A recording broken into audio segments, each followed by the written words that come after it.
Assalamu alaikum, folks. Inna alhamdulillah wa kafa. Wassalatu wassalamu ala rasulih al-Mustafa. Wa ala ibadihi alladhina irtada. Wa man bihudahum ihtada. Wa bi athari ahli al-Madinah iqtafa. Wa ba'd. فسلام الله على القوم أهلا وسهلا بكم ومرحبا Juan Ying Layth bienvenidos a todos خوش آمدید بخیر راغلی people and swagatam to this Christmas special edition. Let me just see that everybody can see me right, and one moment with me is my little helper. Hello.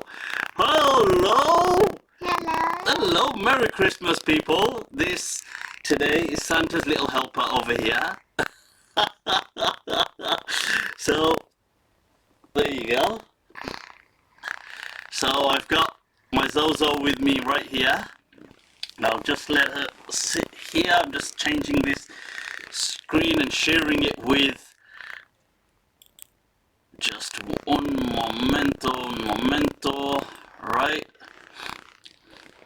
Yeah, right there. I'll have to transit. There you go. Can you see you now? Yeah. Inshallah, so there you are. You don't need a hat. Okay, there you go. My Zozo's taken off her hat, people. I'm just going to bring this up. Now, I had actually, you know, the amount of, let me see if I can, that's better. Alright. Where's my Zozo? I love it.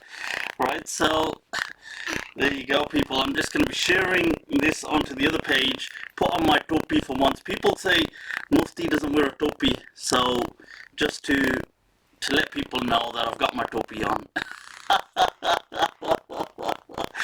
Right, so un momento, let me just see. Spanish. Yeah, claro que sí. One moment, let me just check what's going on here. Oh, that's odd. There they are. All the Facebook chats are back. Somebody said, the microphone is touching God. Okay, I take it it's back. Sound is rattling. Is the sound still rattling, people? Mm-hmm. Needs his mic sorted. The audio is messed up. Audio is bad. Oh, wow. Mm-hmm. Well, let me see. What about if I reduce this? Is that any better? I don't know. Is it still rattling, people? Is the audio?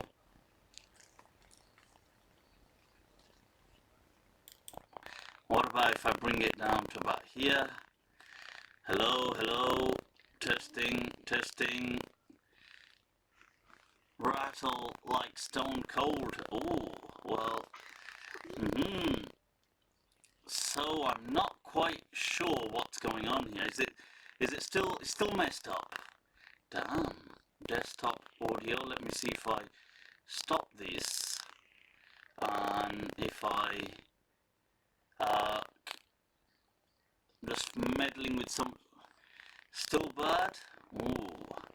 Well, what I can do is, if it doesn't still the same, bloody hell. What if I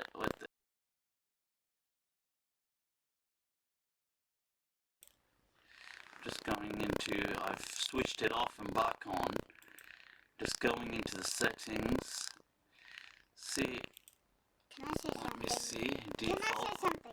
of course you can, real tech, let me see, okay, so how about if I use this now, one moment,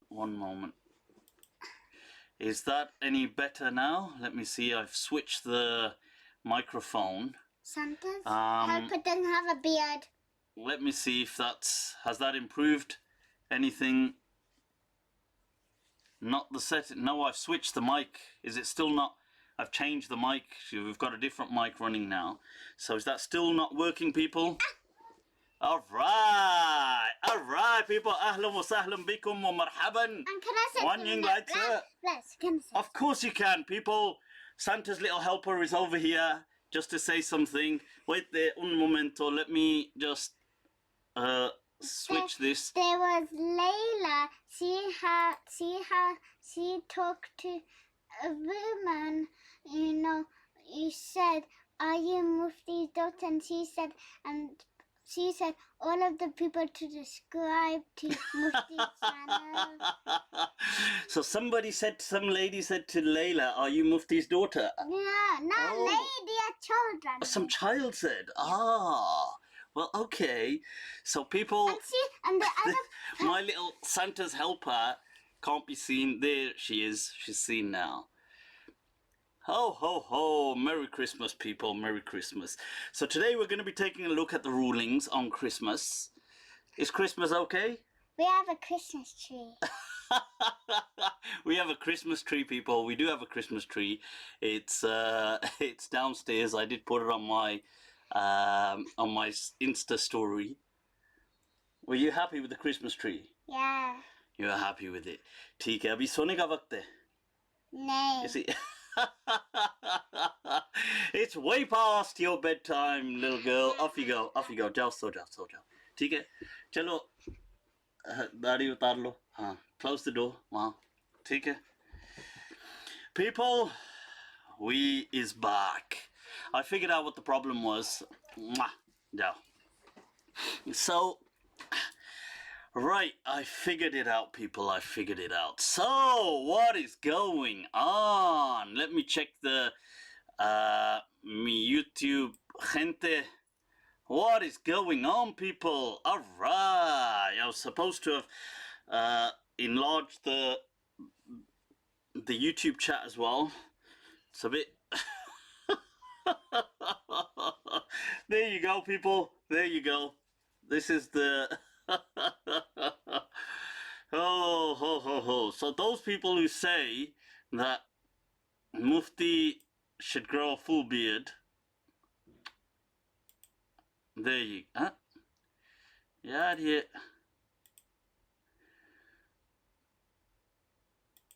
Those people who say that, well, all right, so, all right. Let's take this off now. That's enough now. That's enough. Nah. So, people, what's going on? Right, so, right, somebody said, you've been naughty, you people, you teasing me. So, what is going on, people? We have to discuss the Christmas scenario. So let me just transition this across. All right, look at that, people, look at that.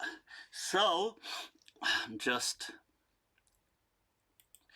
you know, all this, I'm learning as we're going along. I'm learning all this stuff, and it's amazing, honestly, this whole online thing. I've also kind of upped slightly the game on the whole online platform. Been really trying to learn and improve, so people do check out a lot of this stuff. Check out my YouTube channel. I've slightly enhanced it, and I am releasing. I've got that bloody beard thing all over me now. I'm releasing a video every day, so if you've not already subscribed to my YouTube, then you've got to do that, people. Make sure you head over, click subscribe, the notification icon. All right. So, oh my God, I haven't shared this on the other page. Toba, kufr. This one not nice. Now, I'm just going to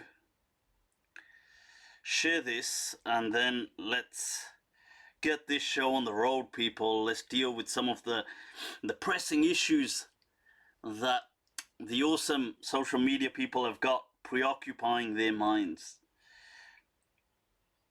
Look at that, there it is. Right.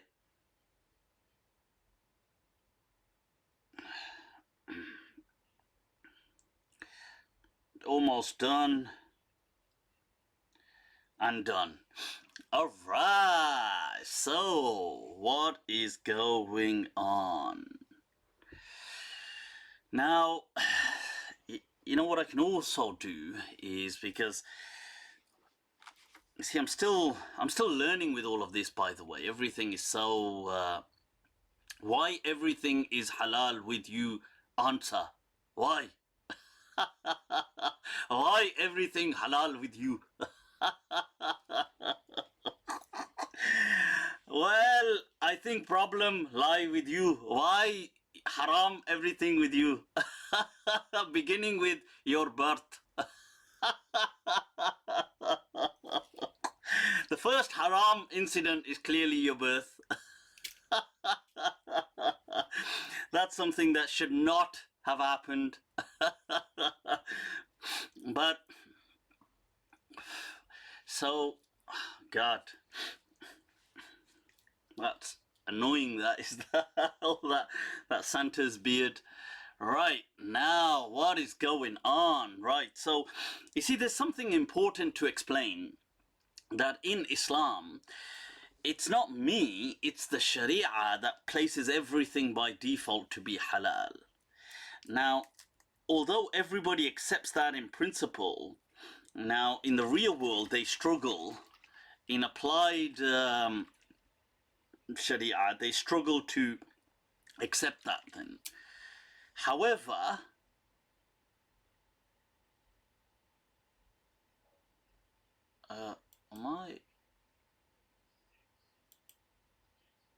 Right, okay, so, however, in the real world, they struggle to accept that. And that's their own kind of shortcoming. It's not the Sharia's fault. Right, so, now, let me just go back to, right, so, what I'll be doing is, I'll be taking a look at the questions as well that you guys are posting. May God give you love and blessings. Shukran, shukran, Jays. You're doing it, you're doing it. You're doing it, you're doing it. Right, so, the next Labour leader. I haven't got time for politics, you know. But it's a shame. Like I mentioned, what happened to Jeremy Corbyn was a tragedy of biblical proportions. I laugh at it, but I mean, it's really sad. I mean, I'm a proper Corbyn fan, but man, they did him over bad. Toba, toba, toba. Zalim dunya. Let me do, you know, like the Pakis do the Zalim dunya papi sansar. Toba, toba, toba. Bahut julm kiye hain. They really did the bechara over, man. I mean, like I mentioned last week, he spent decades of his life, so many decades, campaigning against corruption, against oppression and racism. And not only does he face his greatest humiliating defeat, unfortunately, at the peak of his career, but he's asked to close his entire chapter with the label racist. The very thing he fought for decades. This is this dunya, people. Dunya daniya darahimu wa baliya. That's the essence of this world, people. So you have to be very wary, incredibly wary. Muftis, Deobandi teachers be thinking, why we give him ijaza? I've had Salafi teachers, I've had Deobandi teachers, I've had Brelvi teachers, I've had Maliki teachers, I've had Shafi'i teachers, Hanafi teachers, I've even had Zahiri teachers, believe it or not. I have taken knowledge from each and all, but as I often say, people, I don't have a hierarchy. I am the hierarchy. It's too late. I am now a Mufti, so I am the hierarchy. It's too late, this one too late, So this is what's going down, people. This is the nature of the dunya. Dunya, zalim,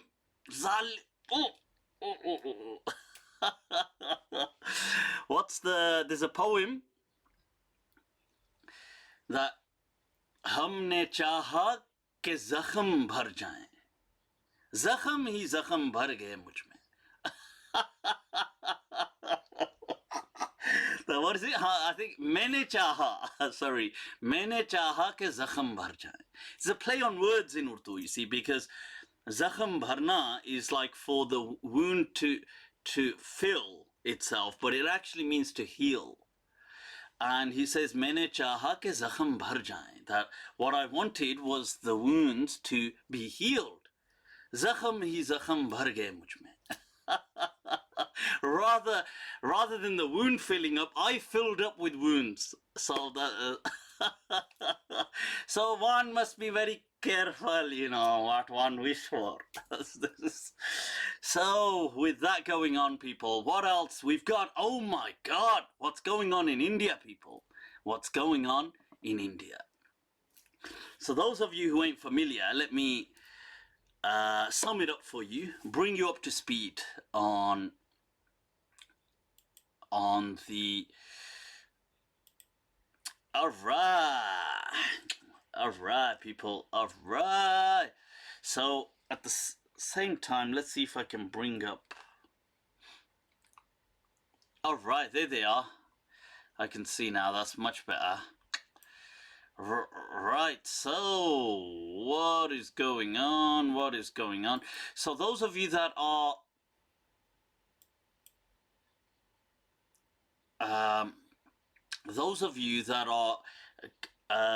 unaware of the Indian situation right now, so let me just bring you up to speed. People, a revolution is potentially underway. Those of you are familiar with the CAA, the Citizens Amendment Act, or Citizens Amendment Act that's been passed in India, and the NRC, the National Register Database or Department or whatever it is, the Council, NRC. What these things are, let me give you a very brief summary. India, as you're familiar, under the BJP has really, began gradually drifting towards the far right, Hindutva, hardcore Hinduism. But then it moved beyond that. It went from Hindutva to... So it went from Hindutva to just an absolute serious, like we're talking like far out, far right, Nazi-like policies that have been put into place now. And these have now been somewhat normalized, okay? So people are just accepting them as normal. They're saying, well, and it began with things like, let's say, very early on, meddling with Muslim affairs, things like you're not allowed to eat beef, you're not allowed to, the beef ban, you're not allowed to have cattle in that way, you've got to... So it began with this kind of stuff, then the lynching of Muslims, then it went on to things like... It went on to dealing with the 3 talaq issue, which is the triple talaq, like legislating for that. Then they went on to the Ram Mandir case and so many things. But now they've come up with this. So what is this? Well, it begins with there's a part of on the east of India which is called Assam, major region. Now it's got a lot of asylum seekers and refugees and things like that there. So they assumed a lot of them were Muslim because many have fled Rohingya. Now they came up with this thing that we want to register everyone, and you'll be entitled to stay so in this country so long as you have documents and can prove yourself that you're legal in this country. If you're illegal, we're going to send you back. But then what happened, as it transpired, out of, I think there were like 2 million refugees that in Assam, around that region, approximate, give or take, maybe a bit more. Now they then realized that almost 70% of all of these were actually Hindu. So it's like, okay, that backfired because they were expecting them to be Muslim so they could send them back. But even though many were Muslim, but the majority, the overwhelming majority, were not Muslim, they were Hindu. So then they passed this bill called the Citizens Amendment Act, where they've said that, look, okay, if you are in this country and you don't have documents, we will provide documents and provide citizenship for you if you're persecuted or whatever, so long as you are, and they've mentioned, you're from these countries, you're suffering, whatever, and you are Christian, Hindu, Sikh, Jain, Buddhist, these things, except Muslim. Except Muslim. So they just singled out Muslims, said, so long as you're not, Muslims, no. But so long as you're any of the others, we will give that to you. Now, the problem doesn't stop there. It further stretches on to, you see, this NRC, this National Register, is then rolled out throughout the entire, and it's planned to roll out throughout the entire country, throughout India. And the same rule applies. It doesn't matter if your parents are born in this country, you have to prove through documentation that you are Indian. Now, you have to remember that with the majority, over 60% of India is in extreme poverty, and a huge percentage of people live in slums. You can't expect these people to have paperwork. But they've then said the same rule of the Citizen Amendment Act applies. Oh, you haven't got paperwork, that's okay. We will provide paperwork for you so long as you are Hindu, Jain, Sikh, Buddhist, Christian, but not Muslim. So what on earth, what are people supposed to do? So if you've got people living in the slums whose grandparents, great-grandparents lived in India all their lives, as far as they know, as far as they know, I mean, maybe, 500-800 years ago somebody migrated from somewhere, but as far as they're aware, but they don't have paperwork. So the government's saying, don't worry, we will provide you with it so long as you're not Muslim. I laugh at these people, and it's not a laughing matter. I laugh at the audacity that they've had to come out and say that in public, in front of the international media. And the country is up in arms, people. Desh sankat mein. It's one big problem, people, big problem. So there's a huge problem. There's protests everywhere in Delhi, in different cities. You've got people protesting. They've got and there's just been so much going on. And all kinds of people are protesting. Hindus, Christians, Sikhs, Muslims, Jain. People are saying that because India is a secular country, that how can you be, what the hell are you doing to this country? And they've built, in Assam, they've built concentration camps for the Muslims. It's like, what the hell is going on, people? In almost 2020, we've got this going on. So, that's some of the unfortunate things that are going on. I came across, actually, people, I'm upping the game now. I'm upping the game. Let me see if I can.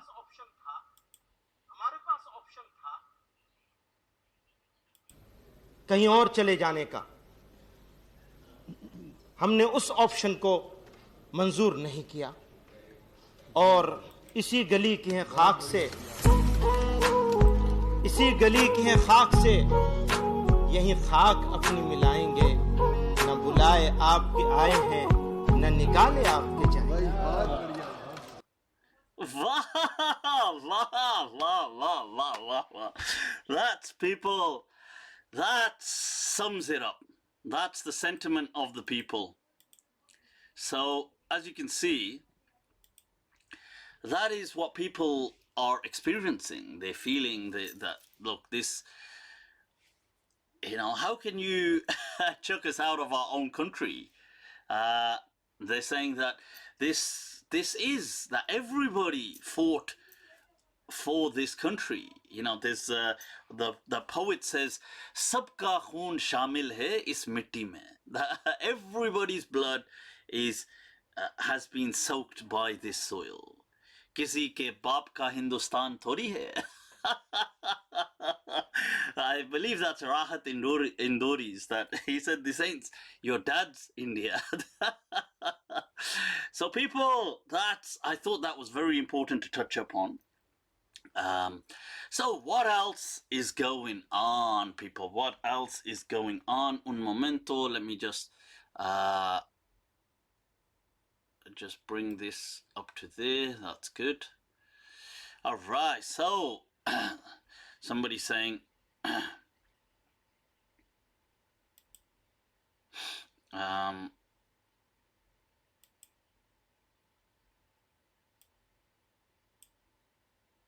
right, so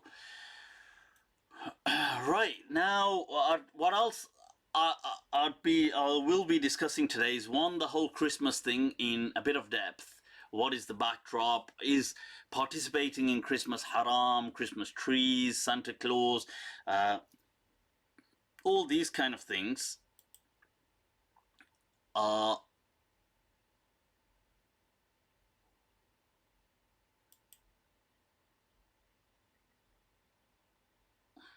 So now I'll be discussing that and how, because it has a Christian origin to it, how does that complicate matters? Does it complicate matters? If so, so these are things we'll be looking at.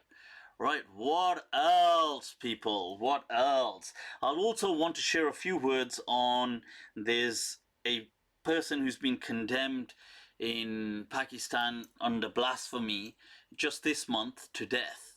Junaid Hafiz, I believe his name is. So that's something I'd like to share a few thoughts on as well. But as always, let's take a look at your questions, people. Right.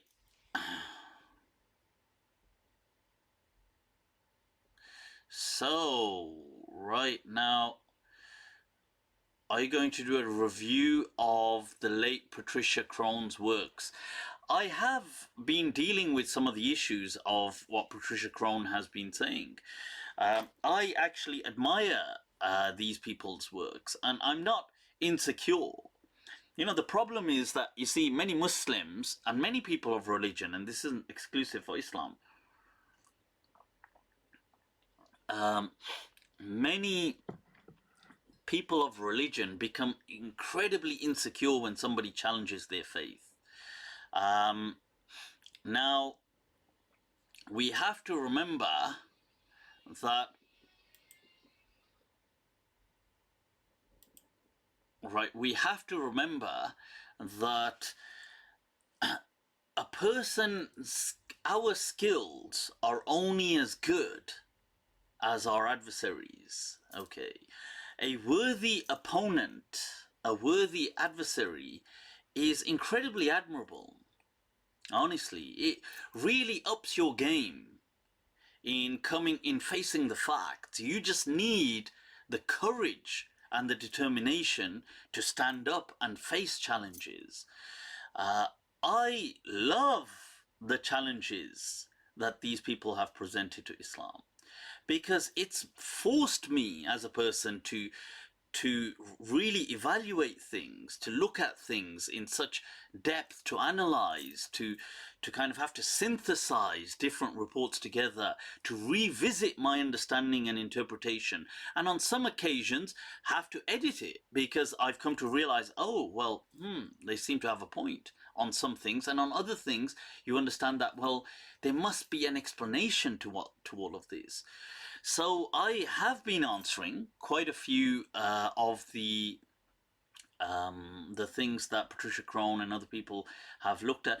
And Patricia Crone, although she was early on, she was a part of the whole Hagerism movement, but in her later years, like I think she passed away maybe 2015 or something like that, but in the last decade of her life, her works were incredibly powerful, and they weren't this kind of the early Hagerism that began in the 60s, in the 70s. Hagerism was initially a movement by Islam revisionists saying that Islam was in essence an offshoot of Judaism, if you like, and so it was in essence it was Judaism. If in kind of vague words, that's what they're saying. Not that it was a separate thing following on. It was actually a type of Jews that just began a slightly separate practice, which later on, in the time of later Umayyad caliphs and Abbasid caliphs, was rebranded as Islam. So this was Hagerism in its early kind of form. Although the proponents of Hagerism, and the reason Hagar is obviously Hajar in Arabic, from Abraham, from the mother of Ismail, and that's why Hagerism they called it. But to be fair, this was like, I think in the late 70s they were saying things like this Hagerism, and although their usul and principles remain the same, so their principles were, we will only accept from Islam that which can be substantially or objectively, in a loose sense, using the word objectively, like anthropologically or archaeologically or through non-partisan representation, can be proved. So, for example, will we accept the Prophet Muhammad sallallahu alaihi wasallam existed? They said we won't accept Muslim sources because they're biased. We will only accept proof, like if you can bring me a coin, or you can bring an inscription in a rock, or you can bring something. And first they couldn't bring anything, so there was questions that did the Prophet even exist. Later on, people found Byzantine reports, Byzantine historians and other non-Muslim historians who were contemporaneous with the Prophet, although they may have written this maybe 1 or 2 years after the Prophet had passed, but they were people who lived the same time, contemporary to the Prophet, who mentioned the Prophet. Some of them may not mention him in positive light, but they mentioned him. So a Byzantine historian writes that, there's this person Mahmud who is an Arab, and he describes him as an Arab raider. He says he's a raider, and he has these kind of Arab vigilantes with him, and so on. And so one person, although he doesn't speak of him positively, he's a Byzantine, and he's also speaking of him as though he's still alive, and this is when the Prophet has passed, maybe just 2 years prior to that. So it's interesting that the news hadn't reached these people, or these people weren't clear whether the Prophet was still alive or he'd passed, but they'd heard of him. And likewise, there's another report of the Prophet as well from a non-Muslim source. So because these are non-partisan sources, their words can be taken, it reinforces the narrative that this person existed. So Patricia Crone, as an example, said that I have no doubt that the Prophet Muhammad sallallahu alaihi wasallam existed, because it's impossible that these people co-conspired, especially the non-Muslims. So, and some people really have this, like I said, this hatred for her. In her last few years, she was, if I recall correctly from what I read, and I've watched some of her interviews, and I've read quite a few of her journals and stuff. I've even got some, I bought some as well. So she was diagnosed with cancer, I believe, and then passed away after a few years. Now, I heard somewhere some Muslims celebrating, oh, thank God she died, and honestly, so embarrassing. It's so embarrassing. This is why, what is wrong with Muslims? Honestly, like, so petty and so dumb some people are. It's like, calm down, for God's sake. I mean, if you have, dum hai to samne aao. That's the thing. If you've got the strength, match her arguments with arguments. Match her opinions with opinions. I mean, she's one woman, for God's sake. Well, you can't handle the opinions of a woman? Like, why are you so petrified? So, this is why I'm sometimes just left, I have like mixed emotions, like I'm kind of so disappointed and at the same time just amused. That yaar ye ho kya raha hai? What's going on? That why are you so kind of flabbergasted and so what? Let her say the best. Let her bring the best of her arguments. I will meet them. Opinion with opinion. Yaar, koi hamsa ho to samne aaye. That's having security, having confidence in what you believe. So yeah, so I appreciate that these people, because they've upped the game, honestly. That if you read some of her stuff, it goes to show that, okay, we've got to reevaluate some nuances. So for example, when I've mentioned in the past that Mecca was not a significant city, contrary to what we've thought it was most likely like a very small town that was much smaller than we think it was. And it wasn't really on the radar in Arabia. It was like something very small, and I think I may have given an example, like saying, if you look at England, for example, or the UK, our picture of Mecca is like saying it must have been one of the major cities, like equivalent, like in the UK, you're going to say something like whether it's going to be London, Birmingham, Manchester, even Glasgow, or something of great prominence that people would have all heard of. Cardiff, but actually it transpires that it was most likely nothing like this. It was a very small, invisible kind of town. Maybe it's like saying within the UK something like Dudley or Redditch or something which unless you were really from there, if you're an outsider, you wouldn't really know about it. So it's and the reason I say this is because this is a lot of this. The evidence has been brought forward by people like Patricia Crone and other people, and it's evidence you can't really walk away from. The fact that they have dug up the trade routes. Mecca was not on any trade route. Ta'if was, however, Khaybar was, Medina, which is Yathrib, was, but Mecca was not. In fact, Mecca as a name doesn't even really appear on any map pre-Islam. Then there is that that Makkarabi, whatever, there is a which some people feel may have been referring to Mecca, may have, but so I feel that these things can't be ignored. The fact that also I mean, this is a different issue now, but it's disappointing that we don't have any archaeological evidence from Mecca itself, which is a shame, really. And if anything, we can just blame the Saudis. Because, because this is something that the Islam revisionists and Orientalists and Islamophobes and these people keep saying, that why the hell hasn't Mecca got any archaeological findings? And you're thinking, yaar, point. That's because, I don't know, Saudi doesn't really seem to support it, doesn't seem to allow it. I don't know. I mean, it's a huge problem, though.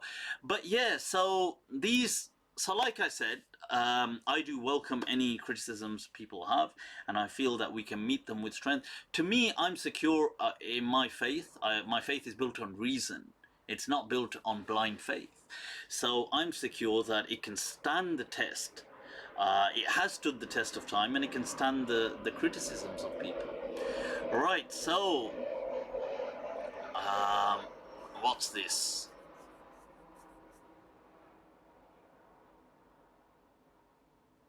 Right, I don't know. Somebody is saying, right,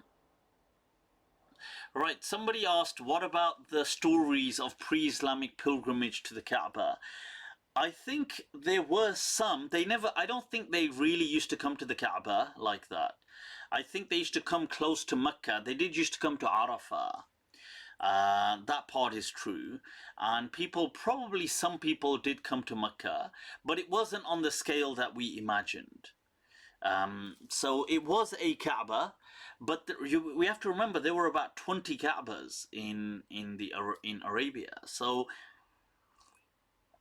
and Mecca, I don't think was a massively prominent one at all. I think with Quraysh it was, but Quraysh kind of were self-conceited about it. Like it was their thing, and they thought that this is so amazing to us. But I think to other people, it may not have been all that. So, but a lot of history is obviously being written through the perspective of Quraysh. So we don't really know sometimes what other people felt, because we're not really looking at history through how did Bani Tamim, for example, really view. I don't think they viewed it all that, but from some of the findings we do find. But yeah, so this is interesting stuff anyway. Somebody has asked, Ishaq has asked that, what about the hadith, man tashabbaha biqawmin, man tashabbaha biqawmin fahuwa minhum. Right, what's going on? Oh, that's better. Right, so I've got an incredible video clip for you people. It's on YouTube. It's called the War Wager Paradox Hadith.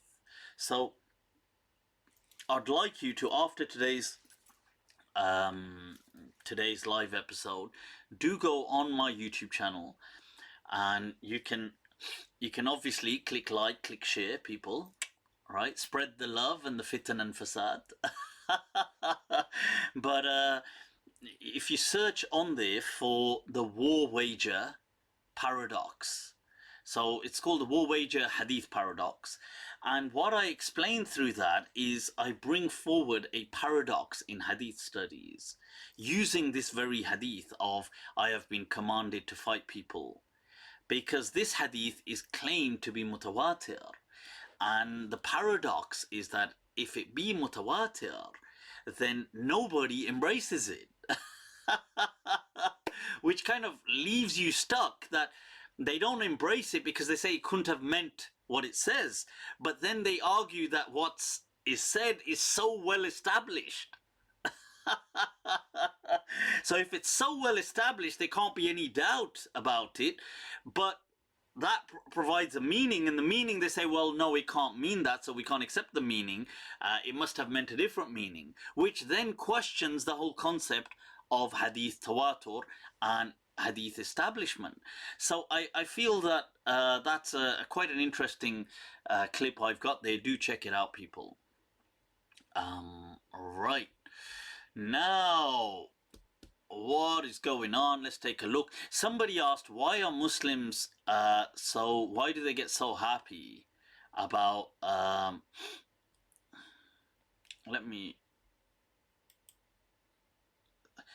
Prophet said, why will Muslims be happy knowing kuffar will burn in hell forever? I actually agree with you that that is not an Islamically endorsed sentiment. Okay, it is not from the character of the Prophet, it is not from the teachings of the Prophet, and it's not taught in the Quran either, encouraged like that.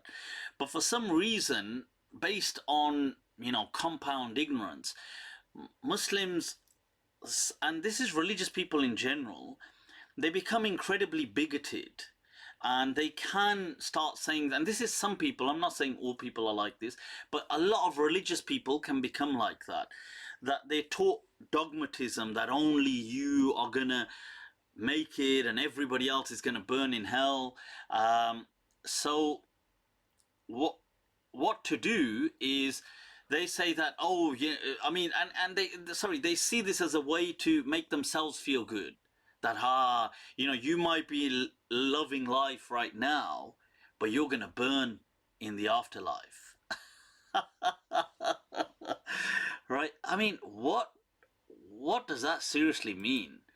That's just crazy. I mean, these kind of things, I find it totally crazy, honestly. So this is not something, it's like Allah says in the Quran, and the irony is, in the Quran, Allah actually mocks and ridicules some of the Jewish people of the time for saying that, for having this sentiment that, that Allah says that, have you ittakhadtum indallahi wa'dan, that, have you taken a promise from Allah? Have you kind of got a mithaq from Allah, a covenant? Have you, what are you so happy about and so sure of yourselves? That you feel that other people will all burn whilst you will be salvaged. That what makes you think this? So, Allah says, "Attakhadtum indallahi ahdan," that, have you taken this kind of ahd according to Allah? So this, I mean, this attitude is wrong. I condemn that. Mr. Khan has asked that the real Mount Sinai, please. Oh, rather. You can watch my clip on YouTube. The real Mount Sinai most likely is in northwest Arabia, and there's a difference of opinion what it may exactly be. Most likely perhaps Jabal Badr or one of these, but it's a volcano that is in northwest Arabia, not in the Sinai Peninsula. The Sinai Peninsula is posthumous, it's kind of retrospectively eponymous. people. You think Mufti does not know the big words? So it's named after Mount Sinai, hence it's called the Sinai Peninsula, but it's done later. It's a retrospective, retrojected. कहाँ से आते हैं ये अल्फाज? Lord, Lord of mercy. Right, so this people is so just because it's called the Sinai Peninsula, but that was named in, I believe it was the 3rd century after Christ. So, it's a long time after Moses nonetheless. Somebody said, have you stopped indexing your videos? I haven't, but last week's there was an issue. It will be done. An qarib, people, an qarib. So, what's going on, people? What's going on? Should we deal with, what are some questions that people have posted beforehand? Let's go to your pre-submitted questions, people. Pre-submitted, this one. What's your opinion on the virgin birth of Jesus? Fact or fiction? You see, people, Nabil Mahmoud has asked an important question. I've got a video clip, do watch it. I go into much detail in that clip called, it's just, if you just search the keywords, that virgin birth with my name. Now, I just want to say here on a tangent, let me just go off on a little tangent, people. Tangent, tangent. Yeah, for the love of God, people. Don't hold on to your brain cells that much as an investment. Use them. I'll have the amount of people I have sometimes messaging me, and they'll say, Mufti, have you, what's this question? And I'll say that, oh, I've got a clip on that on YouTube if you check it. So they'll say, oh, but I don't know how to find it. Oh, I don't know how to find it. Oh. I'll be like, have you typed in Mufti Abu Layth and the keyword? Oh yeah, come right up. Oh yeah. Honestly, for God's sake, you seriously can't be that incapable and incompetent in life. Just tell me you're not that incompetent and I mean, what is this? Is everybody from like set 8 from have they just kind of multiplied the earth and they're just like everywhere? So people, stop being so dumb, right? It's embarrassing, honestly. Like, I can understand if it's complicated, but just use a keyword and just search YouTube. My website will also be, it's underway. We're probably maybe about 40% complete on the website. So we're on phase 2 right now. So there's going to be probably another phase 3, and then we're going to have it launched properly. So we've completed phase 1, phase 2, and that will have a search option that you can just search the words and the videos will show up. But right now you can do the same thing on my YouTube channel. So there's nothing to worry about, people. Tranquilo, okay. Right, there is help. So coming back to this question on the virgin birth. Maryam alayhi salam. Now, although many Muslims have felt that Maryam was a virgin when she gave birth, they've really taken this view as influenced by the Christian narrative. The Quran seems to take a very vague stance on this, and it seems to almost, it doesn't affirm that virgin, it doesn't state anywhere that Mary was alayhi salam was a virgin, but one could say, you could infer by reading in the gaps, you could find something that would support the Christian narrative. Now, an important question is, why would the Quran do this? Why? Because why not just very clearly dispel this notion?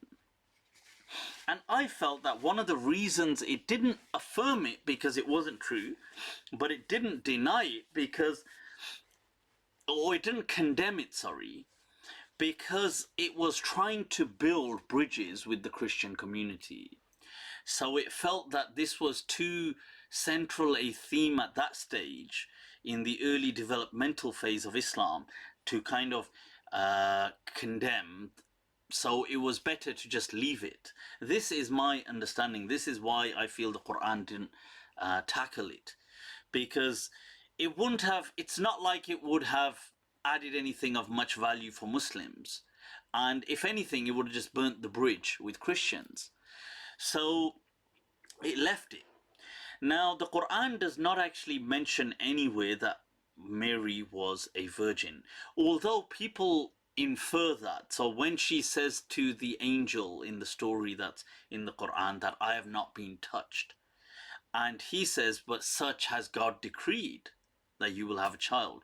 So they then assume, most Mufassirin, not all, but most, that, so it must have happened as a miracle without any male intervention. Whereas the same kind of scenario is said to 2 other prophets in the Quran.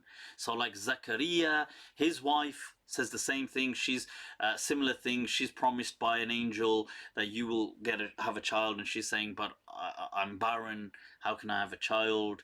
And the angel says, well, such as God decreed. And then it says she has a child. But nobody assumes with Zachariah that, it was miraculous, because we don't have a narrative to support that anyway. So people don't assume that. Then the same story is said about Abraham and how his wife has reached old age, balagtu min al-kibri atiyya, that I've reached this old age, how can I have a child? She says to the angel responds that is what God has decreed. And then it says she has a child. But nobody assumes that with Abraham it was no male intervention either. But when Mary says it and the angel says that is what God has decreed, they assume, there was no male intervention. But the question is, why not? Of course there was. It would have been Joseph. who was the husband of Mary. And this view that it was natural, that Jesus was a natural child, is the view of several Mufassirin and great scholars of Islam, especially in recent times, who I often quote. I've got hold of his tafsir now. Maulana Abdul Karim al-Athari writes that in his tafsir. His teacher, who is Sheikh Inayatullah Wazirabadi, or Gujarati, from the Pakistan side of Gujarat, or known as Wazirabadi, he has a book on it. I mean, these people have passed, mid last century, but he has a book on it called Uyun Zamzam fi Wiladat ibn Maryam, where he argues this whole point. Then you've got great scholars like Allama Tamanna Imadi, who wrote the same thing, that Jesus had a natural birth. You've had from India people like Sir Sayyid Ahmad, who had said a similar thing. You've had many people who have said these kind of things from the Sunni, platform. So it's not something really, it makes no difference to a person's Islam. If Jesus had a dad or he didn't have a dad, it makes no, like, your Islam doesn't change in any way.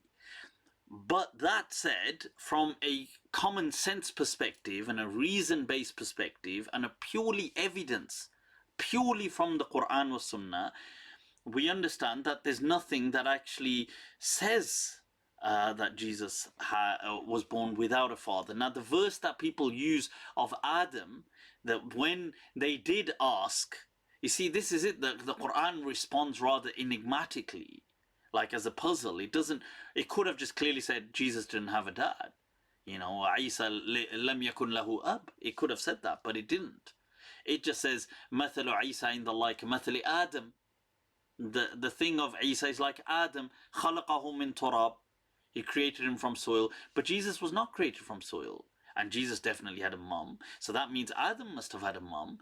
And it says, well, Khalaqahu min turab. He created him from soil. ثُمَّ قَالَ لَهُ كُنْ فَيَكُونَ. And then he said, be and it is. But tell me, why create from soil if you're going to say be? Why not just say be and it is? Why create it and then say be? You see, so in that, it's upon pondering that everything opens up, that you realize, well, it doesn't actually mean what I so naively thought it to mean. So these things are definitely worth considering. Cool. Right now, is there a right to bear arms in Islam? Anthony Gloria. Oh, is it just me, or does that sound like somebody that's going to go shoot up a cinema hall?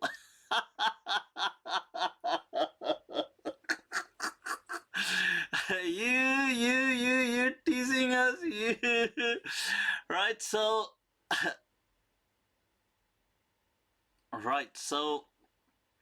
the, this question of bearing arms, I think Islam definitely allows self-defense, but these are more political issues today because they've been politicized, so it would depend on the nation and so on. Somebody said, Adam had a mum. You okay, Mufti Sahib? I'm not saying that. The Quran is saying that. So, I don't know. Are you okay with the Quran? It's not me. So the Quran is saying that, Adam is just like Jesus. So unless Jesus didn't have a mum either. So, or what about the other verse? Where Allah says about insan, about Adam, and then Adam was a drop of sperm that was placed in a womb. What womb was he placed in? In thin air? Obviously that's a verse of the Quran. So if you want more detail on that, watch my clip on evolution in the Quran explained. So do watch that. You see, the problem is that, a lot of us are so far behind on religion. We're so far behind. It's unfortunate, guys, but I think there's going to be many of you that this ain't really for you. You're just going to have to kind of die out. It's going to be for your children who are going to really grasp it. You guys are kind of like extras. So you're just there as a number. You're like an extra credit, don't worry. Because, you know, tumse nahi hoga. You know, you won't be able to do this. You just, you know, like there's a term in Mirpuri, kilna. I mean, killi. यार जाने दो ये तुमसे ना हो पाएगा. You know, this is slightly above, you know, your intellect level. So right now,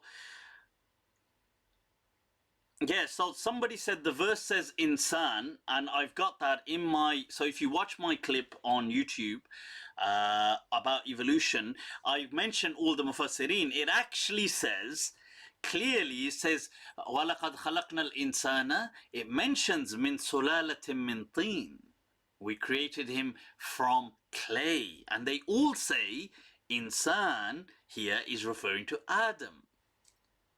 And then it says ثُمَّ جَعَلْنَاهُ, then we placed him.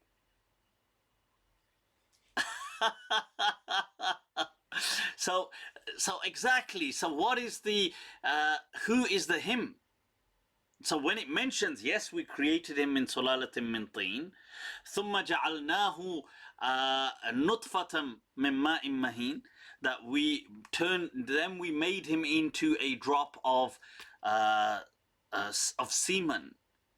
And then, you know, ثُمَّ جَعَلْنَاهُ فِي قَرَارٍ مَكِينٍ, and so on. And so here I mentioned the mufassirin like Tabari and so on, and there were many that said that, some tried to say, oh no, here who means normal humans but not Adam, and others who said no, but it's referring back to, it's the antecedent. It's referring back to he. If I say we created man from this and then we placed him, why not say then we placed mankind? Say then we placed him. I say, oh, but I don't mean him. I'm just saying him.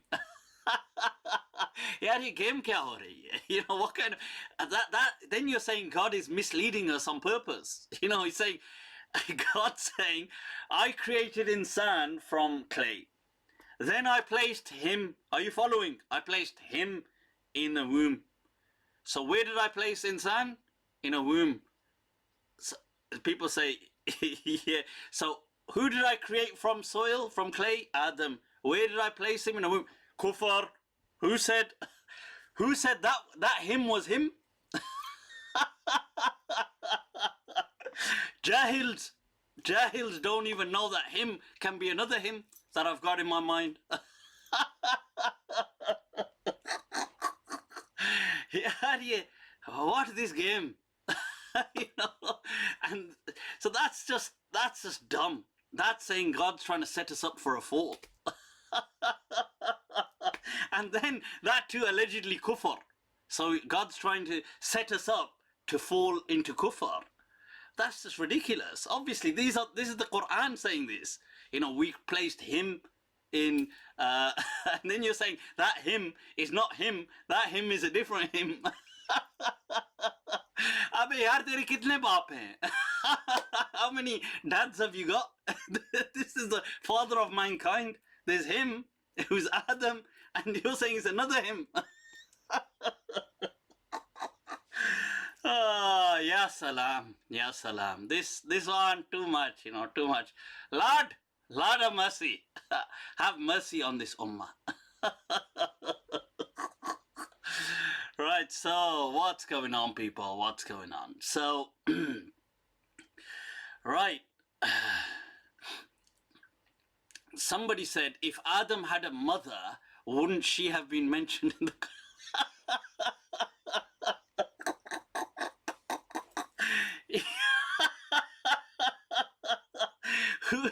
Okay, so because Mary is integral to the story of Jesus, which other prophets' mums are mentioned in the Quran? Tell me. That's like if somebody said, oh, if the Prophet Muhammad sallallahu alaihi wasallam had parents, then surely they would be mentioned in the Quran. I mean, why would they be mentioned in the Quran? Yeah, but if they're not mentioned in the Quran, then they couldn't have existed. sorry, the Quran ain't a collection of biographies. It's like, I'm sorry, if Moses had a dad, then he must be mentioned in the Quran. It's like, well, no. Acha, cha, cha. Acha! Genius! This one, genius! Oh. Nice, this one. This one, Einstein. So, anyway, god damn, it's amazing. Honestly, this prophet has said that this ummah is retarded and inbred. Unfortunately, you know what? We need to stop all these inter-cousin marriages. This one's getting to, it's done too much damage to the gene pool. You know, this one, and the worst part is, you know, the worst part isn't that some people are a bit kind of, you know, that's not the worst part. The worst part is that the ones that are a bit, they actually think they're Einstein. They think they're the geniuses, and they think other people don't get it. They're like, huh? Why are people so dumb?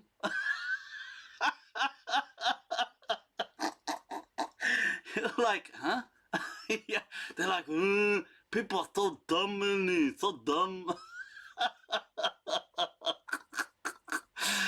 Alright, so this is... Anyway, let's move on. What else?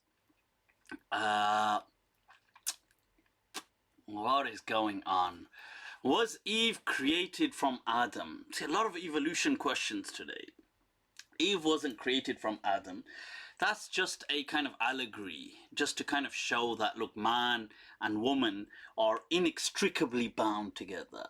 It's an allegory, people. Allegory, yaar. Jahils.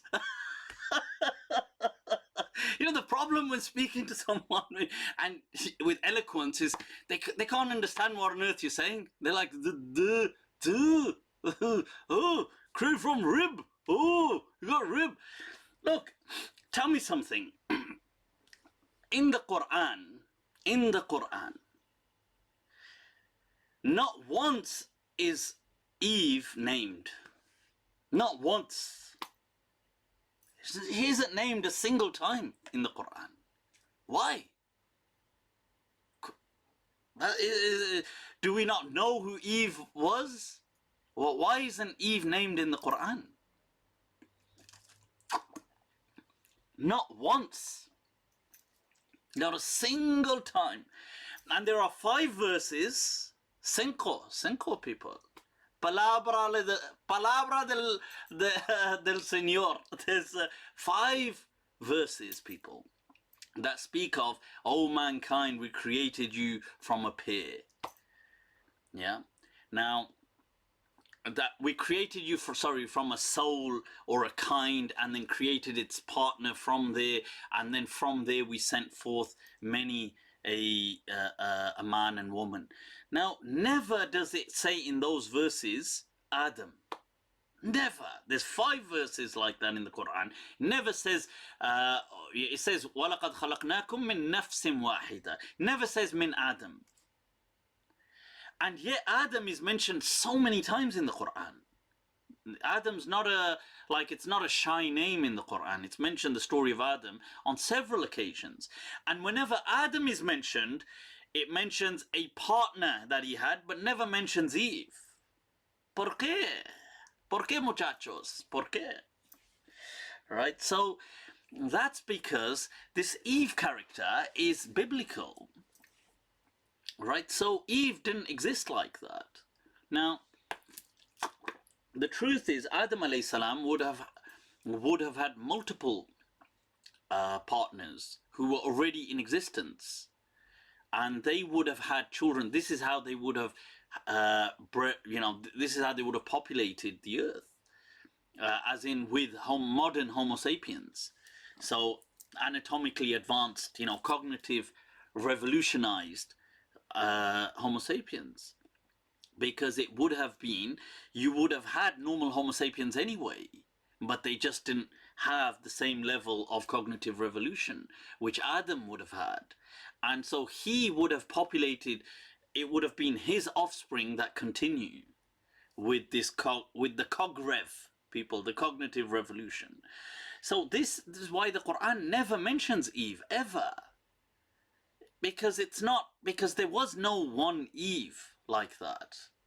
Even today, if you look at science, the Human Genome Project will show you that it is true. We do go back, what they call the chromosomal Adam and the chromosomal Eve, but they are like 70,000 years apart. They're not together. So people learn science, this one. But anyway, somebody said you're rationalizing Islam beyond recognition.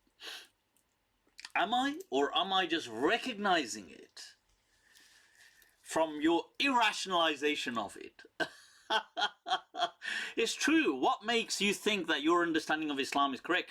I know what makes you think it's true, because you've been told that. So the difference is, I know something, you only know what you're being told to know.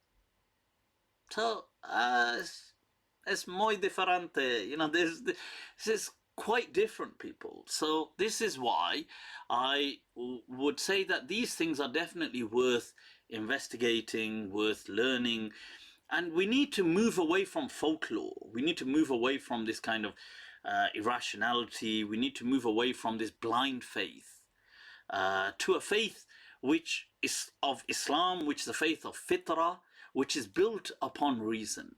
Okay. Right.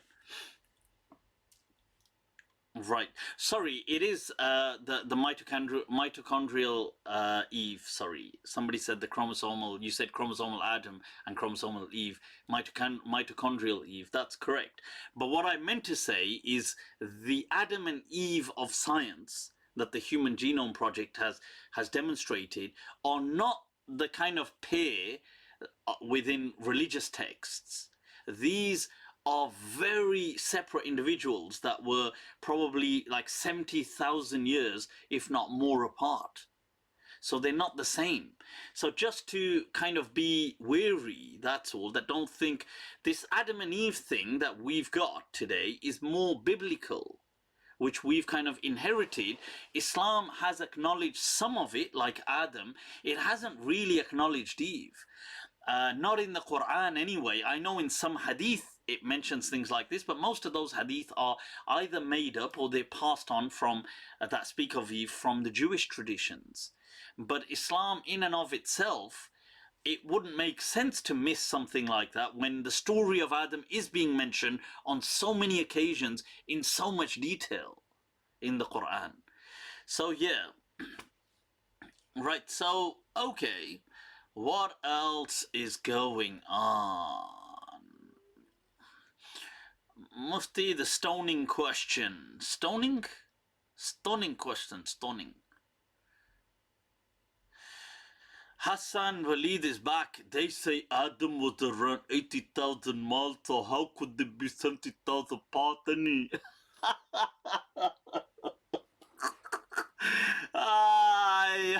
See, this is why you gotta give it though. The committed. You get the set 8, but they're committed. They're like committed to the cause through and through. Why don't you read science? You're talking about 80,000 years ago is the cognitive revolution, which I would agree with.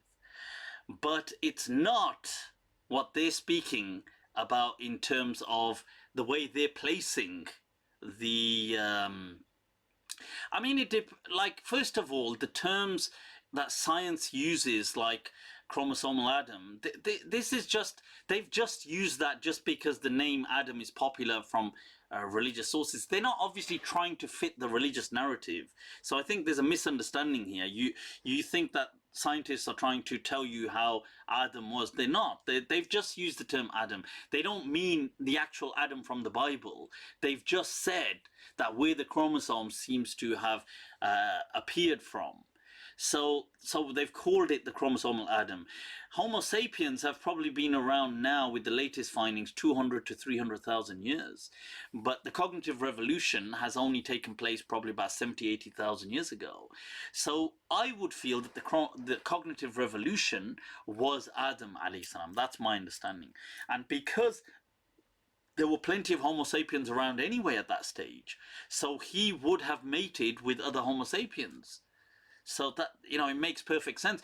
As opposed to your version, let's say, where they gave birth the same day and they always had twins and all this incest going on. And he's marrying his own sister and she's marrying her own brother, and then they're producing children and this kind of stuff. So rather than that, this version actually makes a lot more sense. This is not the Hills Have Eyes version.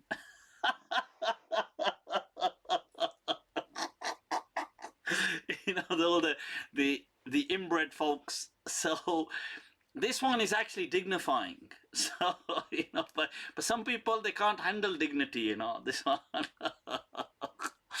Right, so somebody had asked the question about stoning. I've mentioned that there is no stoning like that in Islam. I've got a detailed clip on it. If you watch my clip on trajectory hermeneutics, I explain that, look, the stoning element, were it be true, is in the Hadith. It clearly mentions that the Prophet said to the Jewish people about ruling by their law and scripture, which mentions stoning. The Quran clearly does not mention anything to do with stoning. There's no such thing in the Quran, and that was simply the Jewish scripture, which is still in the Bible, by the way, that the Prophet, they wanted to rule by their scripture. So, and the Prophet let it be. Now, some people say that the Prophet, because he had adopted the Jewish customs until Islam was being revealed and completed, so there would have been a moment of time where he may have embraced the penal code as well from the Jewish scribes. But once the verse of the Quran came down, that would have been abrogated. So the verse of the Quran spoke of lashing. Now, I have mentioned how many later scholars, like the great Maliki scholar from over 600 years ago, Abul Qasim al-Burzali, who was the Shaykh al-Islam in his time, gave the fatwa that the objectives of the Sharia have changed, and therefore the hudud have changed. And by the demand of the Sharia, that the Sharia itself mandates a change in the hudud. So he authored based on this, and he implemented it. He was a judge of his era. He changed the hudud to financial penalties. This was followed on after him for generations in Northwest Africa.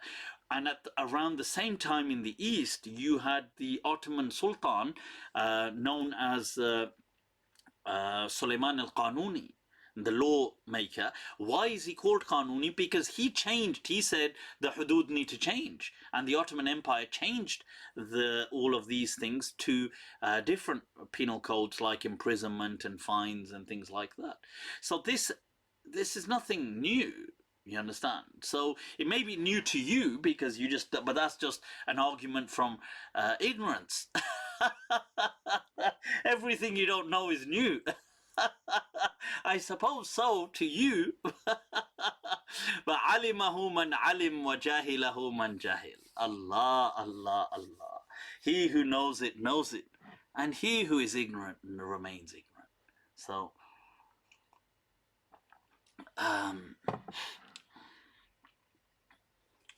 alright, so somebody said, if you mock and ridicule these inbred people, you will contribute little in reforming the tradition. I'm not mocking them, they're mocking themselves. I'm just celebrating their sense of their contribution to mankind as humor. Right, so that, this case of Junaid Hafiz, who was a Pakistani lecturer at I believe it was called Bahauddin Zakaria University in Multan. Now, he has been sentenced to death just this in December 2019 on blasphemy, on grounds of blasphemy in Pakistan. He was under imprisonment from 2013. And a little backdrop to who this guy is, I mean, you can watch more detail about him online. He's somebody, I suppose, traditional, born and raised in Pakistan, with some loose sense of tradition there. He wasn't necessarily that religious. He was very talented, somebody who embarked on a medical kind of career, an academic pursuit. He started studying medicine, then he became infatuated with literature. He studied poetry, Keats and other poets, and was very fascinated by them. Traveled to America, did his degree over there, came back, taught in Pakistan, Punjab, within the universities in Punjab, within this Multan University, maybe some other places as well. And here he started to face a lot of criticism by some religious groups, some of these mullah type of people who were very kind of saying that, oh, this guy's too secular, he's pushing for secular values, he's against the Quran, he's against this, he's against that. They attributed a Facebook page to him, which he may have been responsible for, I don't know. I think he denied it, but even if he was responsible for it, I think it was called like Mad Mullahs or Mullah Munafiq, the hypocrite mullahs. And then they attributed some other pages to him which were ridiculing, let's say, arguably, they claim that they were ridiculing the Prophet or Islam.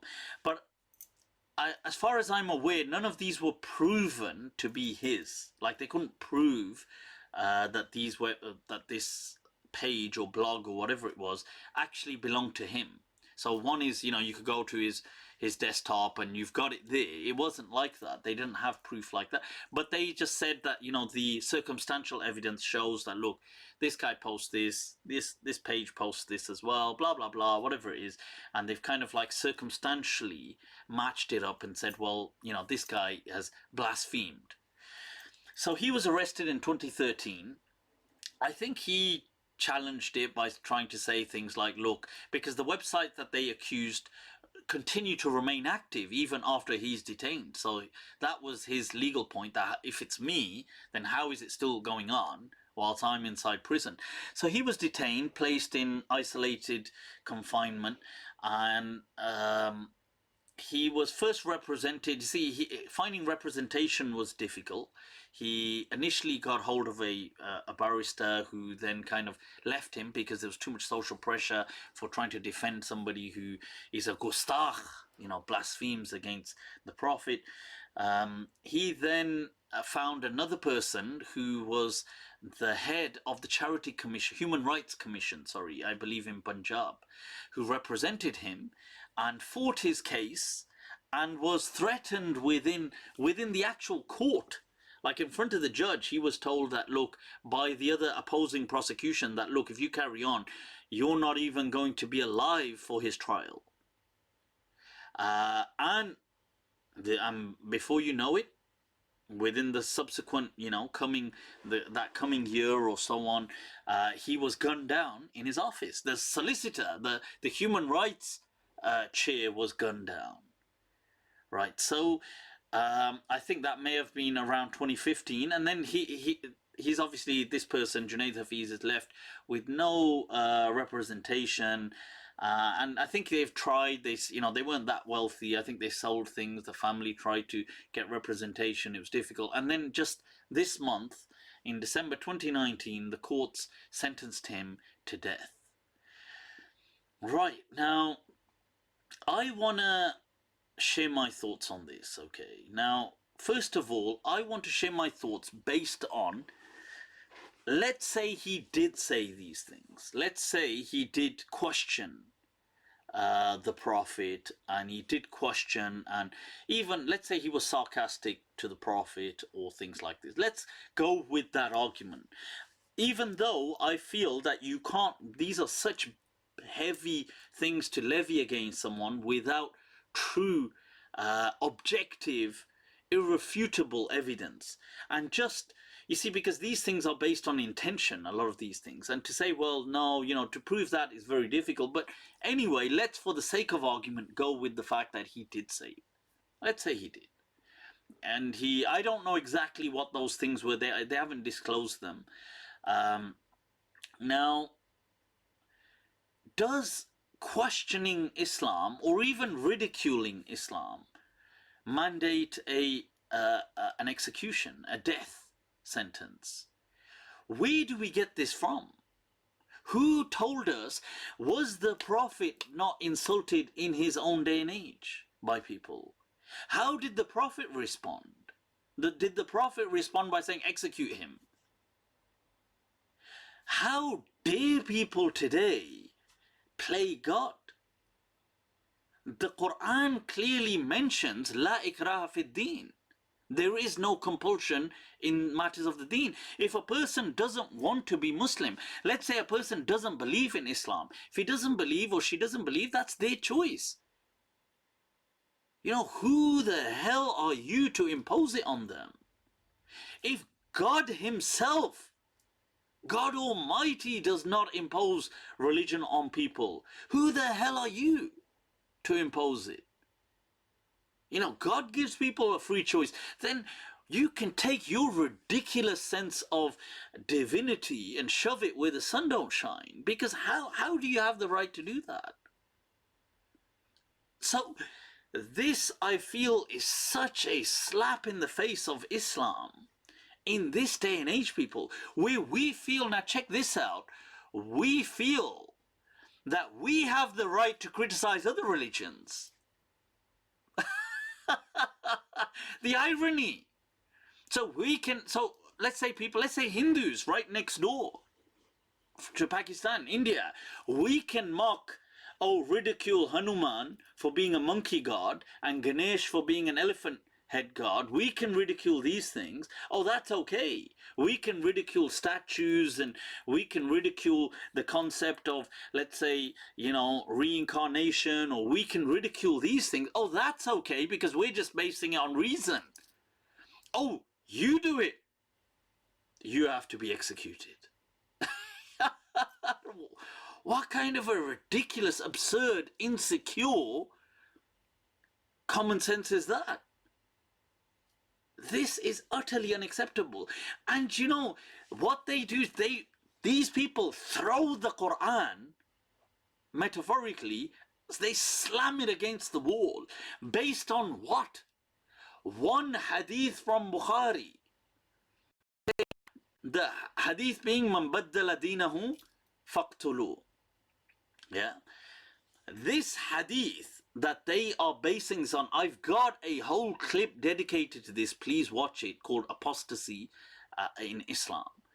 This hadith is being transmitted by Ikramah ibn Ammar. Now, Ikramah was a Khawarij, an extremist. These people hated Sayyidina Ali, they hated Muawiyah, they used to call Ali, Muawiyah, these people kafirs. How can you take your deen from a jahil like Ikramah? You're basing the words of the Prophet on Ikramah, a fanatic. Ibn Umar radiallahu an wouldn't even go into he would be disgusted at the sight of Ikramah. These are, Imam Malik rejected this person's hadith, said this is Ikramah, for God's sake. And you guys want to take life, which is sacred, based on the words of some idiot, Ikramah, who was a fanatic. He wasn't just a regular Khawarij, he was from amongst the Mashayikh of the Khawarij. And the Khawarij, according to the hadith in Bukhari, are the dogs of hellfire. This is what the hadith describes them as. And yet you take this person's word over the word of God in the Quran. bloody blind following Ikramah. What the hell is wrong with people? You know, so this is what they base their the whole argument is based on Ikramah, his word. A fanatic. So, but then they will say, oh, but our scholars accepted it. Oh, you mean people from 1,000 years ago? Ah. So obviously they were going to accept it. In their day and age, that's because they didn't care. The world was a very different place in the medieval world. They didn't really, you know, they didn't see a sense of loyalty to, because they thought, well, in Christian countries, Muslims get executed. So here they can get executed. Who cares? That doesn't make it fair. That's just their view of looking at the world. They thought slavery was okay. They thought rape was okay. Most of their books, they say stealing from non-Muslim lands is okay. This is what they say. Ibn Taymiyyah writes that there's ijma', that if you sneak into non-Muslim territory, whatever you steal is yours. He writes there's ijma' of this ummah on this. Oh, that's nonsense. Just because in his day and age, he probably thought it's okay, doesn't make it okay. These people are not God. So you have a verse of the Quran saying, La ikraha fid din.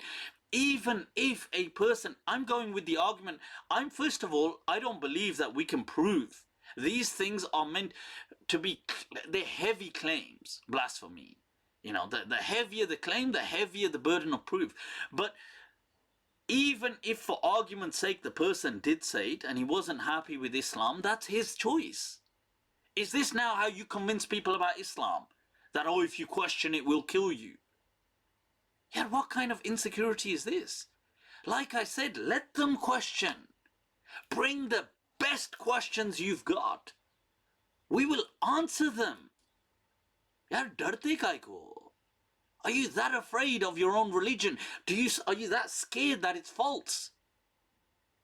Have some security, have some assurity of your faith. I've said bring the best questions you can against Islam. Bring them to me. I will try to answer them. I mean, I'm just one person. I'm sure there's, countless geniuses out there who can do a much better job than me. But I have that assurity that I would welcome criticisms from people towards Islam. It doesn't damage my faith. If anything, it reinforces it, because you see, you're only as good as your adversary and your opponent. Because if you're just used to, oh, nobody can question me, your faith is just blind dogma. So I was really hurt and disappointed to hear this kind of nonsense going on in a country like Pakistan, in what is almost now 2020. Seriously, we need to move away from this kind of fanaticism. We need to move away from dogmatism. People, mark my word, unless you move to the voice of reason, this faith will slip away from from the grasp and clasp of your fingers. I tell you, if you reach old age, you will not have reached it without this faith having slipped away from you. And you can kiss it goodbye from the younger generations. That is my word, and I can swear on it by Allah, that especially those living in the West, that you can forget this faith if you're not prepared to meet the voice of reason. If you're too scared, too shallow, too shy and cowed in by anybody questioning your faith, then this won't last. It may just stubbornly be with you, but it is not something that you'll be able to convey to the generations after you, right? Because they won't accept this.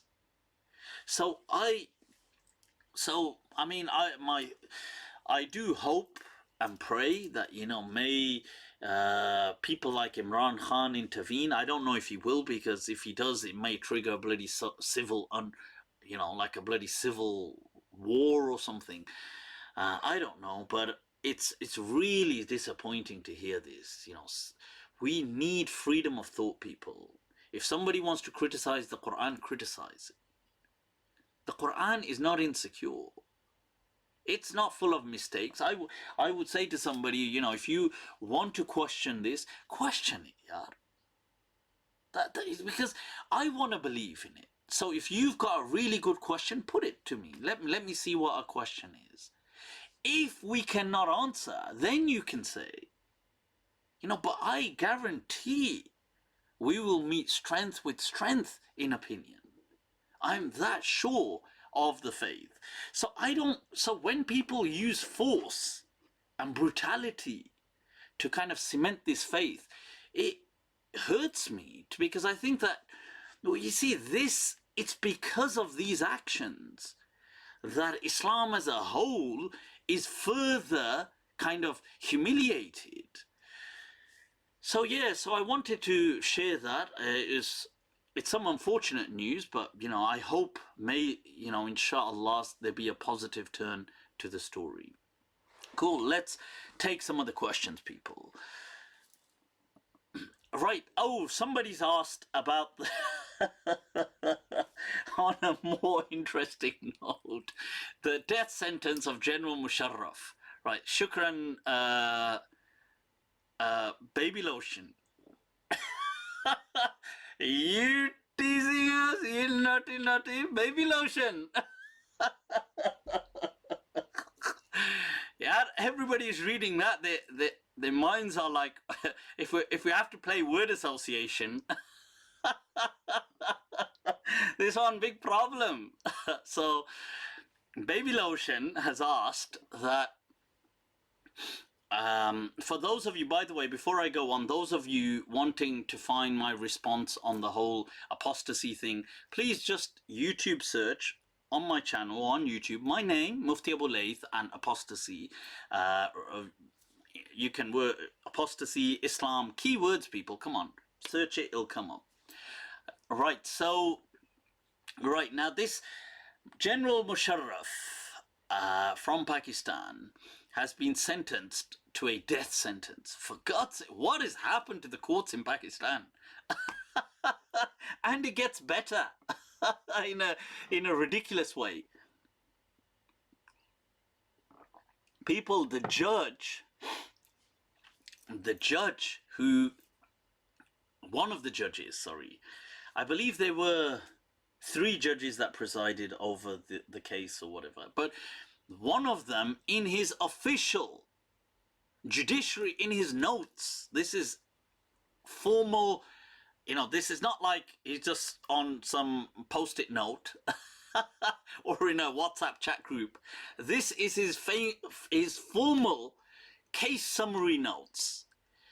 His direction, he gave his direction of what, regarding the sentence. The sentence they passed is, they said, General Pervez Musharraf, because of his military coup d'etat that he conducted in the late 90s and took over the government, and he jeopardized the lives of certain people and whatever it was, there was some outstanding cases, that this, as a deterrent for further any other army generals in the future who may have certain ambitious intentions to do a military coup, we're giving him a death sentence. Right, so there's that, and then one of the judges added, he said the death sentence should be, he should be hanged, then his body dragged through the streets, and he mentioned a particular famous square, like a particular chalk, and he said, and then it should be dragged up to there and then hung in public for 3 days on public display.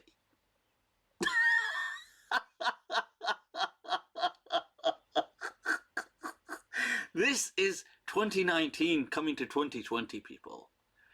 Does this judge think has he been watching Vikings that much that he's kind of transported himself into Vikings or Game of Thrones?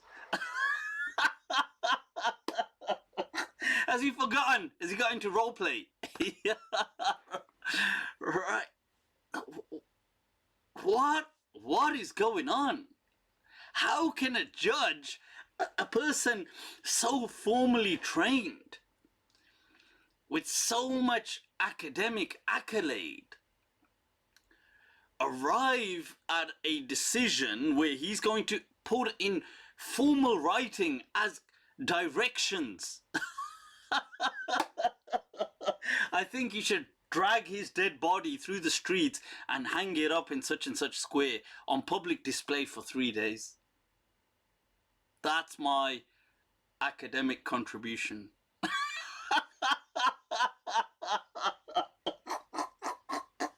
Then we wonder, why are people laughing at Pakistan? And the others are like, वाह, क्या academics है यार.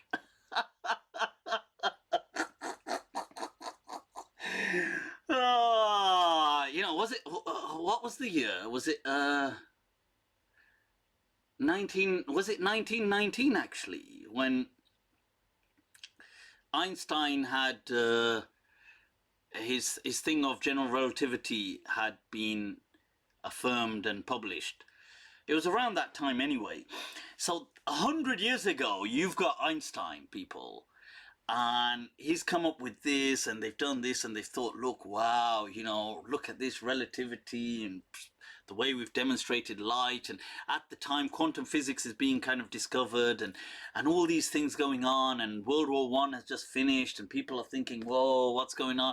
I'm thinking, you know what, in 100 years time though, what we're setting up for people, wow, where their academic thought is going to be in 100 years from today. And then you fast forward 100 years and you've got this judge. He's gone like, he's in reverse 1,000 years. I know. And then we'll hang him up for 3 days on public display. Oh my God. Oh my God. Honestly, I can't believe, you know, it's that ridiculous that it's making me laugh. It's so dumb. It's like the dumbest of the dumbest thing.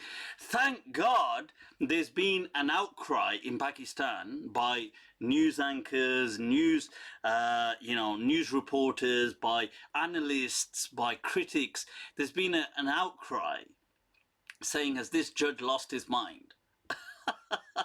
Thank God. That's the first thing. Secondly, I think, for God's sake, I'm against all capital punishment. I've got a clip on this. I'm not pro capital punishment. I don't believe the Sharia in this day and age would mandate capital punishment.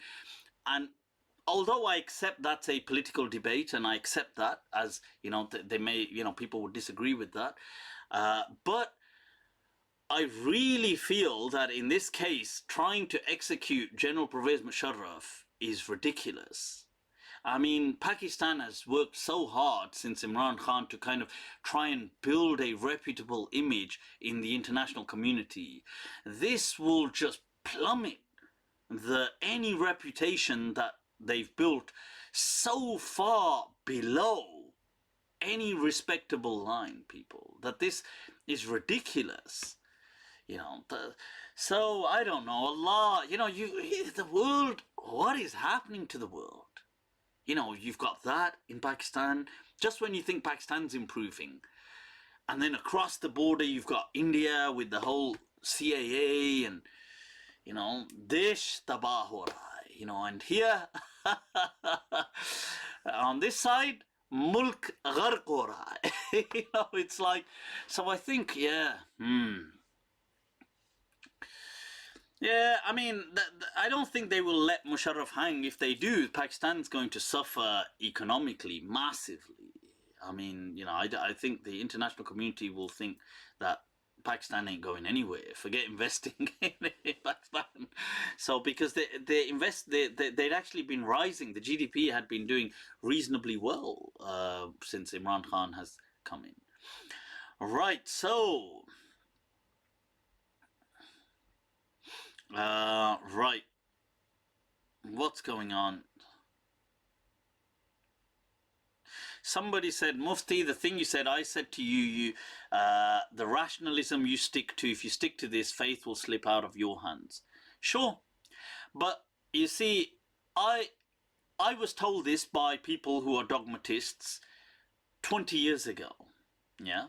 20 years ago, I was told by people when I was still in madrasa that Mufti, if you stick to the voice of reason, you will become a kafir.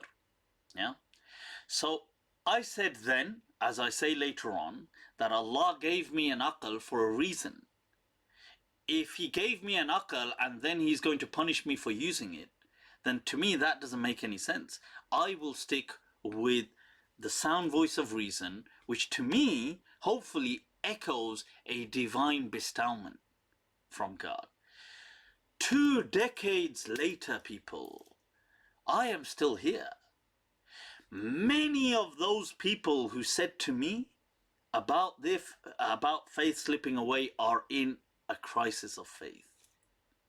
Many of them have come to me and asked me to now explain how do these things actually make sense. You see, this, God will show you that day. I tell you, to me, I build my faith on reason. I firmly plant it, and I believe that that's how this faith is meant to be. You don't have to follow me. You don't have to take my route. I have no qualms whatsoever with people disagreeing with me. I'm not insecure in the slightest. You know, मैं अकेला ही चला था जानिबे मंजिल मगर लोग साथ आते गए और कारवां बनता गया. You know, I set out alone on this journey of mine. It's people who've joined me along the way, and this has become a caravan. I don't, you know, it doesn't bother me at all. If somebody has asked me that if you know, reason leads you away from faith, then fine. You know, but you see, I'm not scared because I have trust that if God has given you the voice of reason, things ought to make sense. Until today, Alhamdulillah, there's not been a single challenge that to me, Islam has not stood the test. It has. You know, whether it's the miracles, because I saw that actually a lot of people there was a lot of guesswork going on. The Quran wasn't actually saying much of what people made out, they painted out. And actually what it says stands the absolute test. So whether it was things like evolution, whether it was things like science, genetics, whether it was things like, and many of these people today, they, you know, and I'm certain in the next decade, you know, if I live, that many more will come to me. Because you see, you have to remember something. It's not sometimes the ideas that change. It's the people. This is why, I know I said it earlier on as a joke. I said that you guys are just extras, you know, you guys are going to have to die out, unfortunately. But unfortunately, there's actually some reality to that, you see, because as it's been said by people, it's not that opinions change, but the people holding them just die. And they're replaced with younger people with different ideas. And the ideas that I echo definitely resonate with the younger generations, because they can see, because they're brought up in a voice of reason, and they can see this. So it is a lifeline to so many people, what I say. So I hope that makes some sense. Somebody said from hospital, du'as requested. Ya salam, ya salam. Bilal is in hospital. Shafak Allah wa afak. May Allah give you a swift and complete recovery. Ameen. Right, so let's right, let's move on. Somebody's asking a question about Christmas. Right, let's move on. What? This one? Oh, there it is. You see, I've got hold of this mouse, people. Check this out. Ah, you nutty. Right, so this one, this one quite fun. So you can move this around, thumb control. Technology, people, technology. Guys, also, I will be launching my Patreon account soon. So hopefully by the end of this year, so beginning with 2020, it should be up and running. So I'll be accepting patrons. Why not? Huh? Why not? Why not? So it's a great way to support, great way to encourage, to kind of become a part, and it's a great way to spend your money.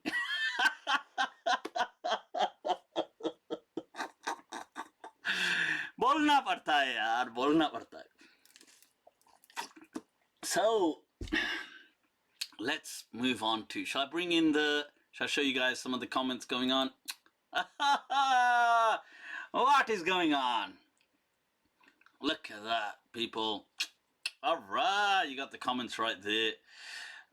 Guys, we did, let's see, you can post your, I thought I'd just switch through, you know, just make it look a bit current, yeah, style, people, style. Right, so flipping it back to, just taking this back. I'm going to also, you know, I'm learning and trying to improve it every week. So this is like only my third show, I think, like this. So it's coming along. It's coming along pretty good, actually, alhamdulillah. But these things obviously they do take time. I'm just getting this here. There you go. And I'm just going to bring up the other chat as well. The YouTube chat. There it is. It's back up. Right. So, oh, and on YouTube, people, if you want to send a super sticker, super chat me. There you go. You can send one right through if you want to support the channel. Go for it, people. Long live, stay blessed. Right, now, moving on to an important question. There's Christmas. What do we think about all of this? Right, celebrating Christmas, or just saying, you know, returning greetings. Returning greetings of saying, Merry Christmas, people. Or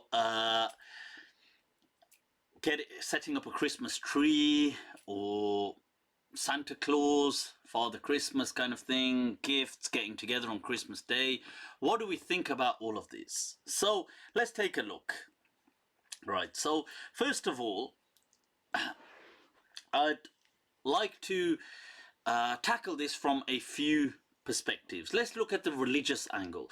Now, I understand that many people, just to be clear on the discussion here, I do feel that all of these things are permissible, okay, that I've mentioned, and I'm going to go into the detail and the evidences in just a moment, but I'll begin by clarifying the mawqif, okay, the position, that these things are permissible, whether it's saying Merry Christmas, Happy Christmas, whether it's setting up a Christmas tree, Santa Claus, presents, getting together, even if people are having a meal on Christmas Day, these kind of things, I do feel they're permissible. That said, I recognize that many people unfortunately feel all of these things I've said are haram. Okay, they've said that not only are they haram, some of those people feel that they're kufr as well, that they're disbelief. Right, so okay, so I'm going to tackle some of these things and go through them just to give us an idea. Okay, now what I'd like to do is also, I'd like to, right, okay, here it is. I'd like to go through as well the evidences that these people would have.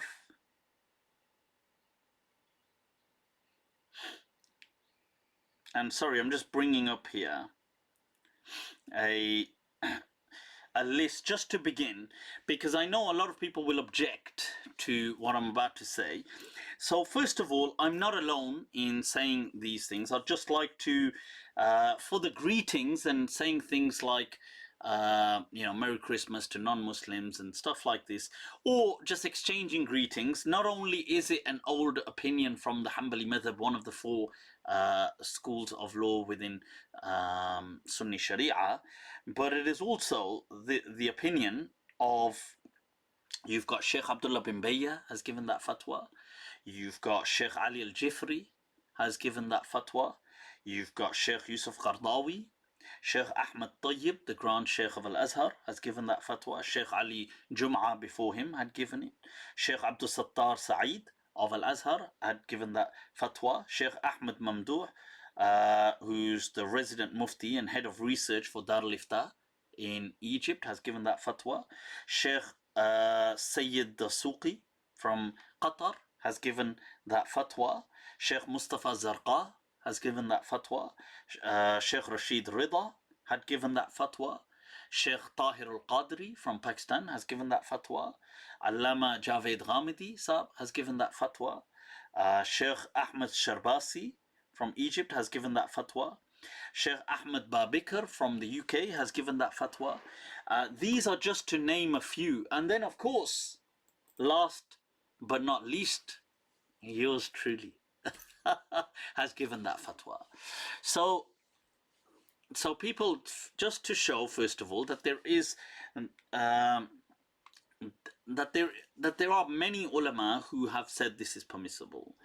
So I'm not alone in that, but I want to go through some of the arguments on those people who've challenged it as being haram. So first of all, let's look at the religiosity.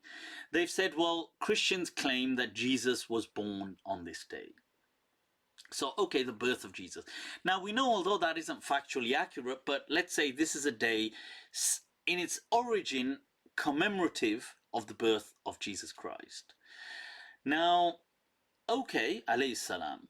Now, let's look at the Quran. What is the attitude of the Quran towards the birth of Jesus Christ? Now, the attitude of the Quran quotes the words of Allah are that Salamun alayya yawma wulidtu. May there be peace and blessings upon me the day I was born, Jesus said. So the Quran doesn't seem to, if anything, it seems to, partake in celebrating that Jesus was born. So, okay, so the birth of Jesus in and of itself can't seem to be a problem because, the Quran seems to recognize his birth as a blessing.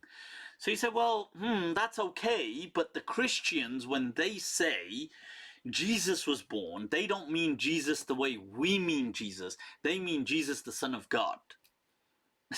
So you say, okay, that's their understanding. So they say, yeah, of course. So they say, but we don't ascribe to that understanding. Say, no, but when you accept Christmas, you by default accept their understanding. Say, well, okay, well, the Quran seems to recognize the Christians as worshipping God. Would you not agree? They would say, of course. قُلْ يَا أَهْلَ الْكِتَابِ تَعَالَوْا إِلَىٰ كَلِمَةٍ سَوَاءٍ بَيْنَنَا وَبَيْنَكُمْ. Or we've got, there's many, the Ahlul Kitab in the Quran are clearly recognized as worshipping Allah. Yes. But their concept of Allah is one that can have different Godheads. So Jesus can be a Godhead of God. So you say, yeah. Say, but we don't ascribe to that. So, no, we don't. But we recognize that they recognize God for that. And that doesn't implicate us in their beliefs. So when we recognize that, let's say this day was originated for remembering Jesus Christ being born, why do we have to automatically be full on their beliefs? We don't. So that's the first point to clear the religiosity angle. The second thing is, well, you say, this, by saying this, you're showing compassion to Christian beliefs. And you're kind of participating and thereby validating. You're validating Christian heresy. Okay. But at this point, I would like to ask a question. Allah says in the Quran that, أُحِلَّ لَكُمْ, that طَعَامُ الَّذِينَ أُوتُوا الْكِتَابِ, that we can eat the meat of the people of the book. But by doing so, are we not validating their beliefs? They say, yeah, but But eating their meat isn't really like showing compassion to them or something like this. It's like just, you know, survival. We need food, so we take food. So we do. Aha! But Allah says in the Quran, we can also marry Christians. This one, marrying, you know, this one. So when you marry someone, there's going to be some of the hanky-panky, you know, so there's going to be the love, you know, the love will happen, the love, you know. You know, when you make love, there's sometimes the love. Hacer el amor. Right, so are you telling me by marrying someone, you will not most likely have strong affections, some love, compassion, all of this? They say, yeah, you will. So are you not validating their beliefs? Naughty. So, you see, from a religious angle, there's no religiosity to argue against. I'm looking right now at the religiosity angle. I'm going to move to the historical perspective, and then I'll look at the contemporary, the holistic perspective. So this is from a religious thing. When you look at it, it seems very clear that, you know, there's nothing in religion that seems to be that anti-Christian, because according to the Hadith, the Prophet came to Medina and found the Jewish people celebrating Ashura. And he said, well, why do you celebrate Ashura? They said, we celebrate it because Moses was saved on this day, and Moses is so blessed. Prophet said, Nahnu ahaqu bi Musa, let's celebrate it, because we also absolutely adore Musa alayhi salam, so let us celebrate it. So, this one, now gridlocked. So, if they celebrating it because Jesus was born, even though he wasn't born on that day, but they, so نحن أحق بعيسى منهم. You know, we're more deserving to recognize Jesus than the Christians. You know, we recognize him as he truly was. The Messiah, not the Son of God. So now, okay, so from a religious perspective, there doesn't seem to be any, truly speaking, red flags.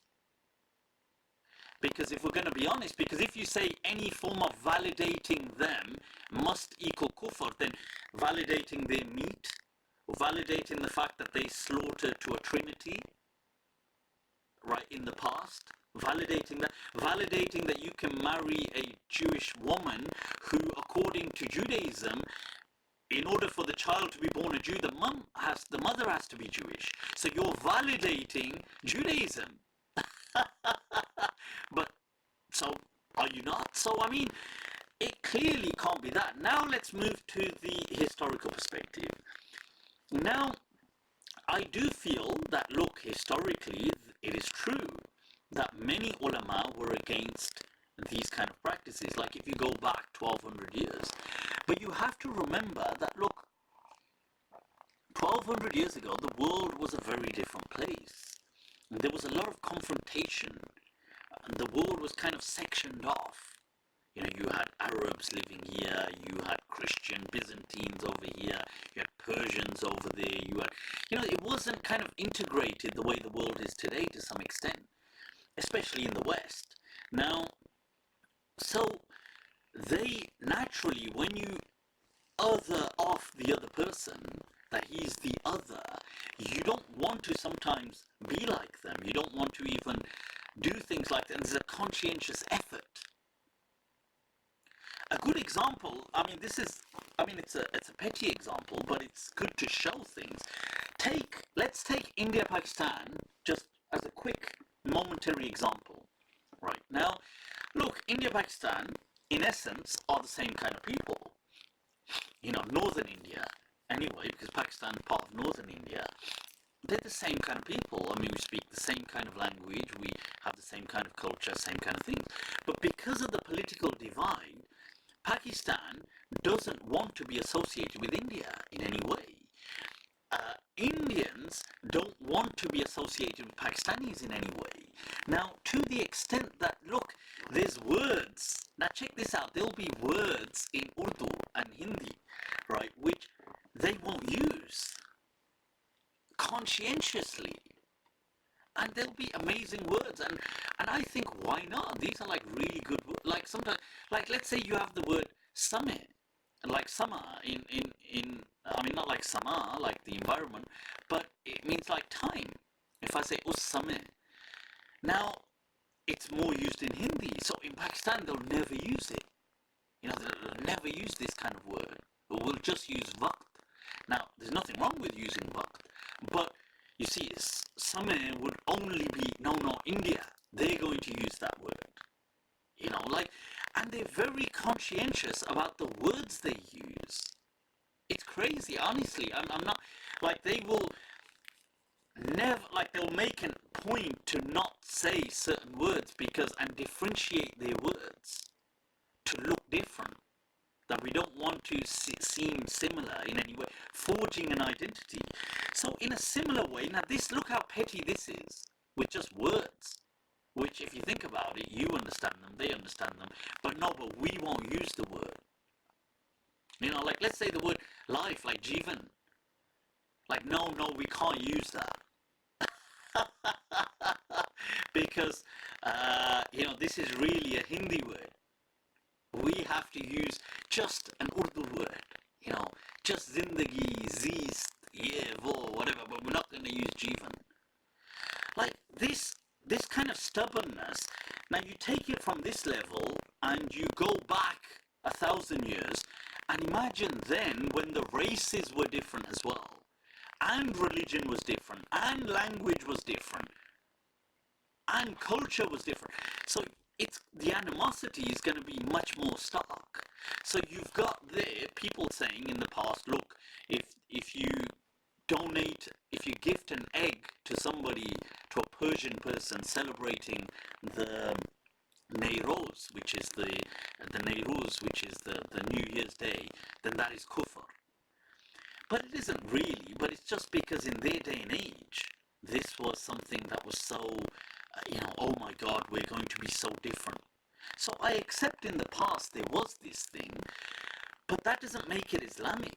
Just because Muslims did it, it doesn't make it Islamic. You see, that's my point. And just because Muslims justified it by using Islamic sources doesn't make it Islamic. Just as they justified slavery, just as they justified rape, just as they justified things like they justified killing people, just as they justified stealing. Like I mentioned before, Ibn Taymiyyah said that there is a consensus of this ummah, if anybody sneaks into non-Muslim territory and steals something, that thing is his. Like, he said there's a consensus you can do this.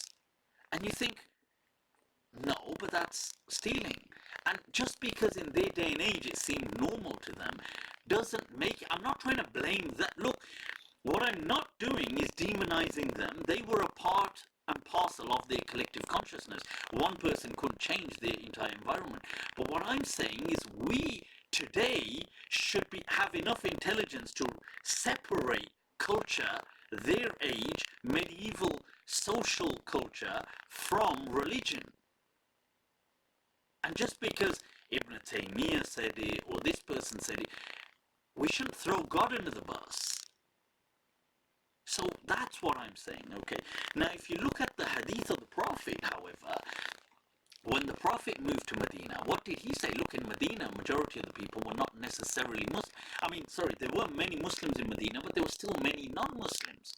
There were many non-Muslims in Medina as the Prophet moved there initially, because Islam was still kind of growing and developing. It was very early stages. And what did the Prophet say? The first thing you should do, when they asked him, what should we do? What's the message? What do you want us to do here? Let's do something. They were motivated. They said, what should we do? And the Prophet said, he gave them advice. And this is the best practice that we can do. He said that, أطعم الطعام. He said, you know what? Go around feeding people. وَأَفْشُ السَّلَامِ. Spread peace and greetings. You know, if you see someone, say hi to them. عَلَى مَنْ عَرَفْتَ وَمَنْ لَمْ تَعْرِفْ. To those you know and those you don't even know who they are. Do they have to be Muslim? No. And the Prophet said, تَدْخُلُ الْجَنَّةَ بِسَلَامٍ. That is all you need to have salvation.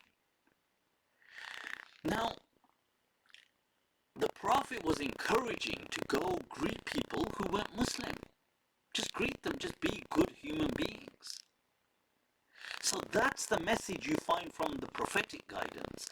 Now, okay, now let's take a, so that was, I've recognized historically many Muslim scholars were against this kind of thing, but that doesn't make it necessarily accurate. That was my point. That just means that was their cultural context, just like many other things, just as we today wouldn't accept slavery. But many of the, most of the scholars in the past saw it as a no-brainer. That's because their day and age was like that. So, yeah, now moving towards the final evaluative stage, a holistic stage. People may say that, look, by participating, let's say in, people may say, look, okay, we recognize things like a Christmas tree. A Christmas tree doesn't actually have any Christian relevance, okay, but it's just become associated with Christmas.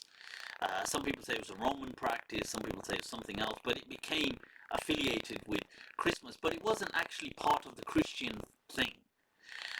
Santa Claus, some people say, maybe originated with St. Nicholas, but the point is, today nobody really knows that. They just see Father Christmas, Santa Claus, ho ho ho, and presents. And it's an opportunity for family to get together, because in the West especially, it's a day off and people ain't doing much, most shops are shut, so it's a good opportunity for family to get together.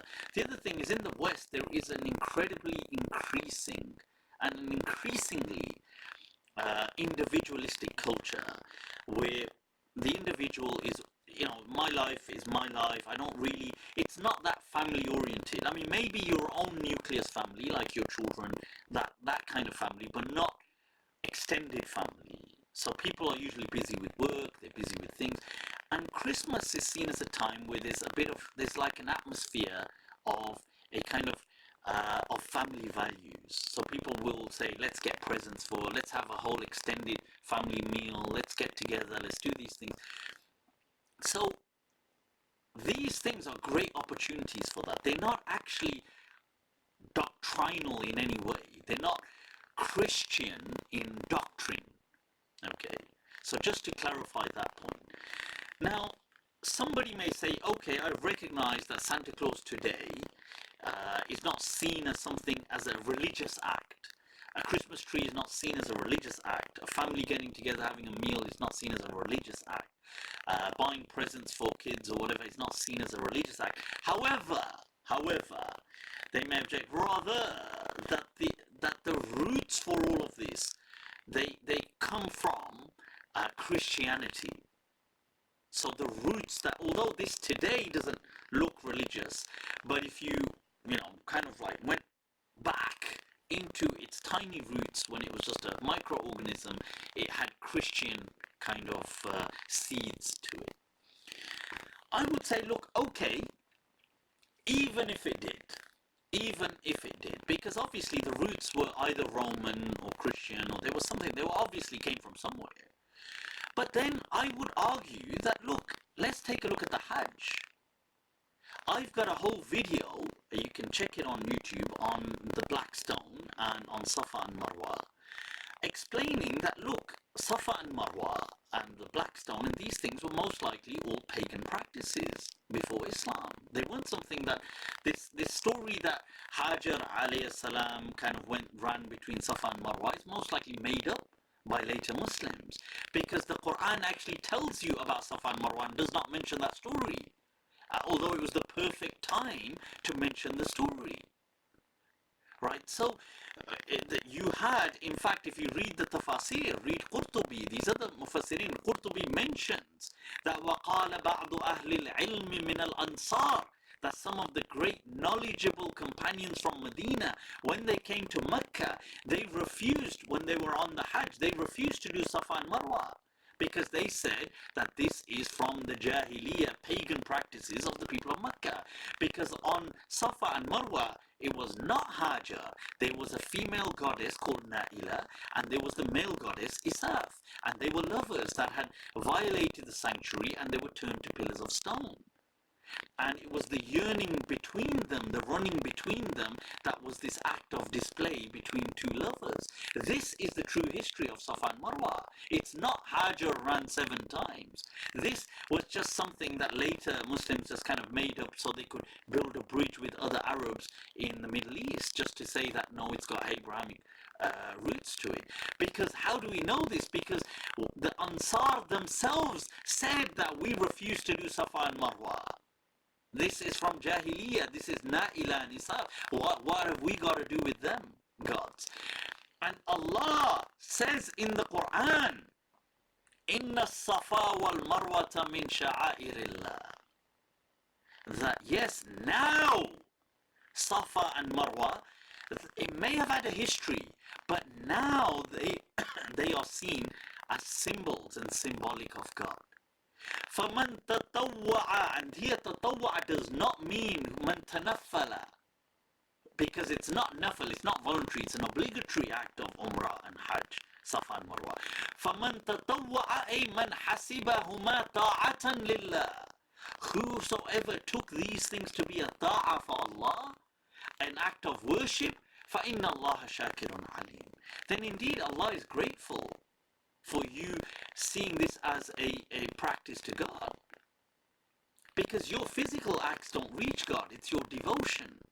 So Allah could have said, oh, inna safa wal marwata min, min sha'air Hajar wa Ibrahim, when, what is it, عندما سعت Hajar بينهما وسبع مرات, and this Hajar when she ran 7 times, and Allah never said any of that. And it was the ideal, it was the time to say it. Because they were asking, they were saying, this is pagan, we don't want to. Allah said the truth, that look, whatever it was, but what is it now? Now, it's something which these people that are doing it are remembering God. So whoever now accepts it, fine. Allah is grateful for your worship. Now, the black stone most likely did begin, many centuries before, maybe 1 or 2 centuries BC, before Jesus, with the main pilgrimage thing beginning in Petra. That is most likely because the rest of the Arabs seem to be influenced by the Nabateans. The Nabatean Arabs and their main god, which was the big black stone, Dushera. And you've got, because of, there's so many volcanoes right throughout Arabia, that there's, so many volcanoes, that either volcanic residue, which you find these black stones, or it was a meteorite, the black stone that fell, and people therefore associated some divinity with it. But in the time of Islam, because people just saw it as a kind of ritual, and they just had that respect to it, it was left there and respected. That's why Umar said that, Ya Hajar Aswad, you are nothing. He said to the black stone, that's a Sahih Hadith. He said, إِنَّكَ لَا تَنْفَعْ وَلَا تَضُرُّ, you can't do anything. You can't harm, you can't benefit, you are meaningless. He said, but I saw the Prophet kiss you once, so I will kiss you. Now this, you see, this is important, because we understand that there were several practices. What do you think the practice of Arafah was? Arafah, don't say Ibrahim alayhi salam went to Arafah as well now. Arafah was the marketplace. It was where all the Arab tribes would gather on their pilgrim. What is that? How is something ringing? Right, so where would some idiot trying to interrupt my flow, right? So you've got here that, look, Arafah was when it was one of the marketplaces, the Mosam. So they used to, the caravans, they would have markets each month of the year at a different place within the Arab kingdoms. And in Dhul Hijjah it would reach Arafah. That's where the markets would be. And then they would have that at the plain just before Arafah there. They would have that for 8 days. Then they would have they would get to have that kind of like a celebratory thing. They would get together, stand at Arafah. They would have Yom Tarwiyah. They would do these things. And these practices were then just... I can't believe this, honestly. Some person, right? I'm going to block this person, whoever they are. right? So this, but yet, and the Quraysh would only keep Mecca for themselves. They were the only people doing tawaf around Mecca. So the truth is that yes, there were some pagan origins to some of the Hajj practices, but in the time of Islam, those things had disappeared. So Islam just kept it. So today, when you look at these practices here of, let's say, a Christmas tree or Santa Claus or getting together, yes, there would have been some origin. If you go back 1,000 years or 1,500 years, there would have been some origin that would have originated somewhere. Maybe it was a pagan practice, maybe it was a Christian practice, maybe it was some other kind of practice. But today, it doesn't have that value. Not for these people partaking in it. So thereby, it is permissible. Cool, people. I hope that's of some help. That's in considerable detail for those of you that have been. Don't say the mic is not working. Is somebody saying the mic not working? Oh my God. I'm sorry, people. I can't believe this. I can't believe this person. Right. Un momento. Right. Where is it? One moment.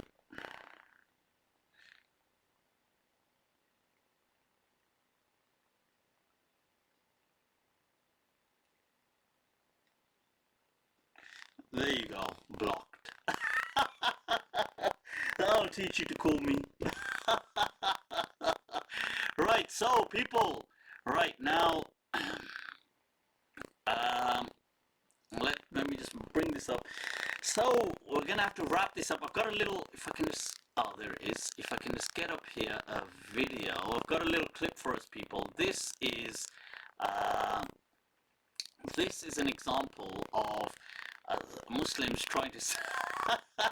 It's an allegory. You know how you've got like Plato's allegory of the cave. This is an allegory. Somebody had sent this to me of like Hizb Tahrir. HT trying to set up a caliphate. Let's see. Alright, so this is how.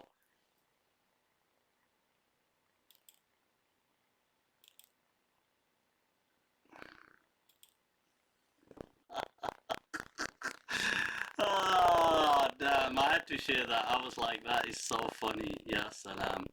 So guys, with that I'm gonna wrap this up. Just if there's any messages, anything, feel free to reach out to me. I am releasing somebody said my mic is messed up again. Oh, don't say that. Don't say that. No, it shouldn't be. It's still on the clear mic here that I can see. Is the mic not working?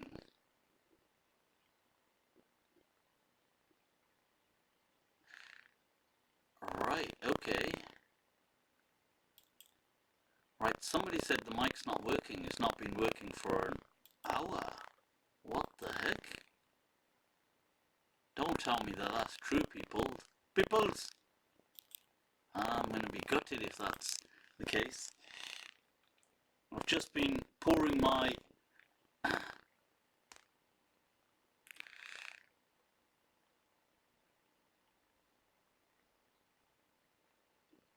It's deaded.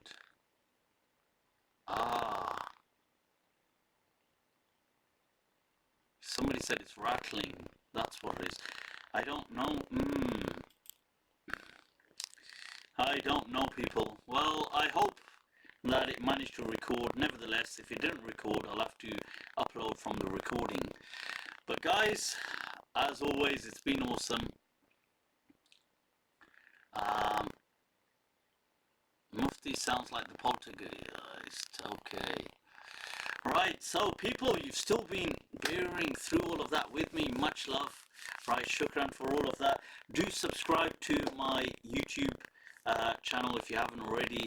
I'm releasing something daily. If you want to reach out to me, you can message me on Insta, on Facebook Messenger, things like that. Cool, guys. As always, let me just bring this up right here. Where's my... Here it is. I'll bring this up. So as always, much love. Take very good care of yourselves. I will see you now next week into the new year. Till then, have an awesome time, people. Mwah. Stay blessed. Much love. Over and out. Assalamu alaikum wa rahmatullahi ta'ala wa barakatuh.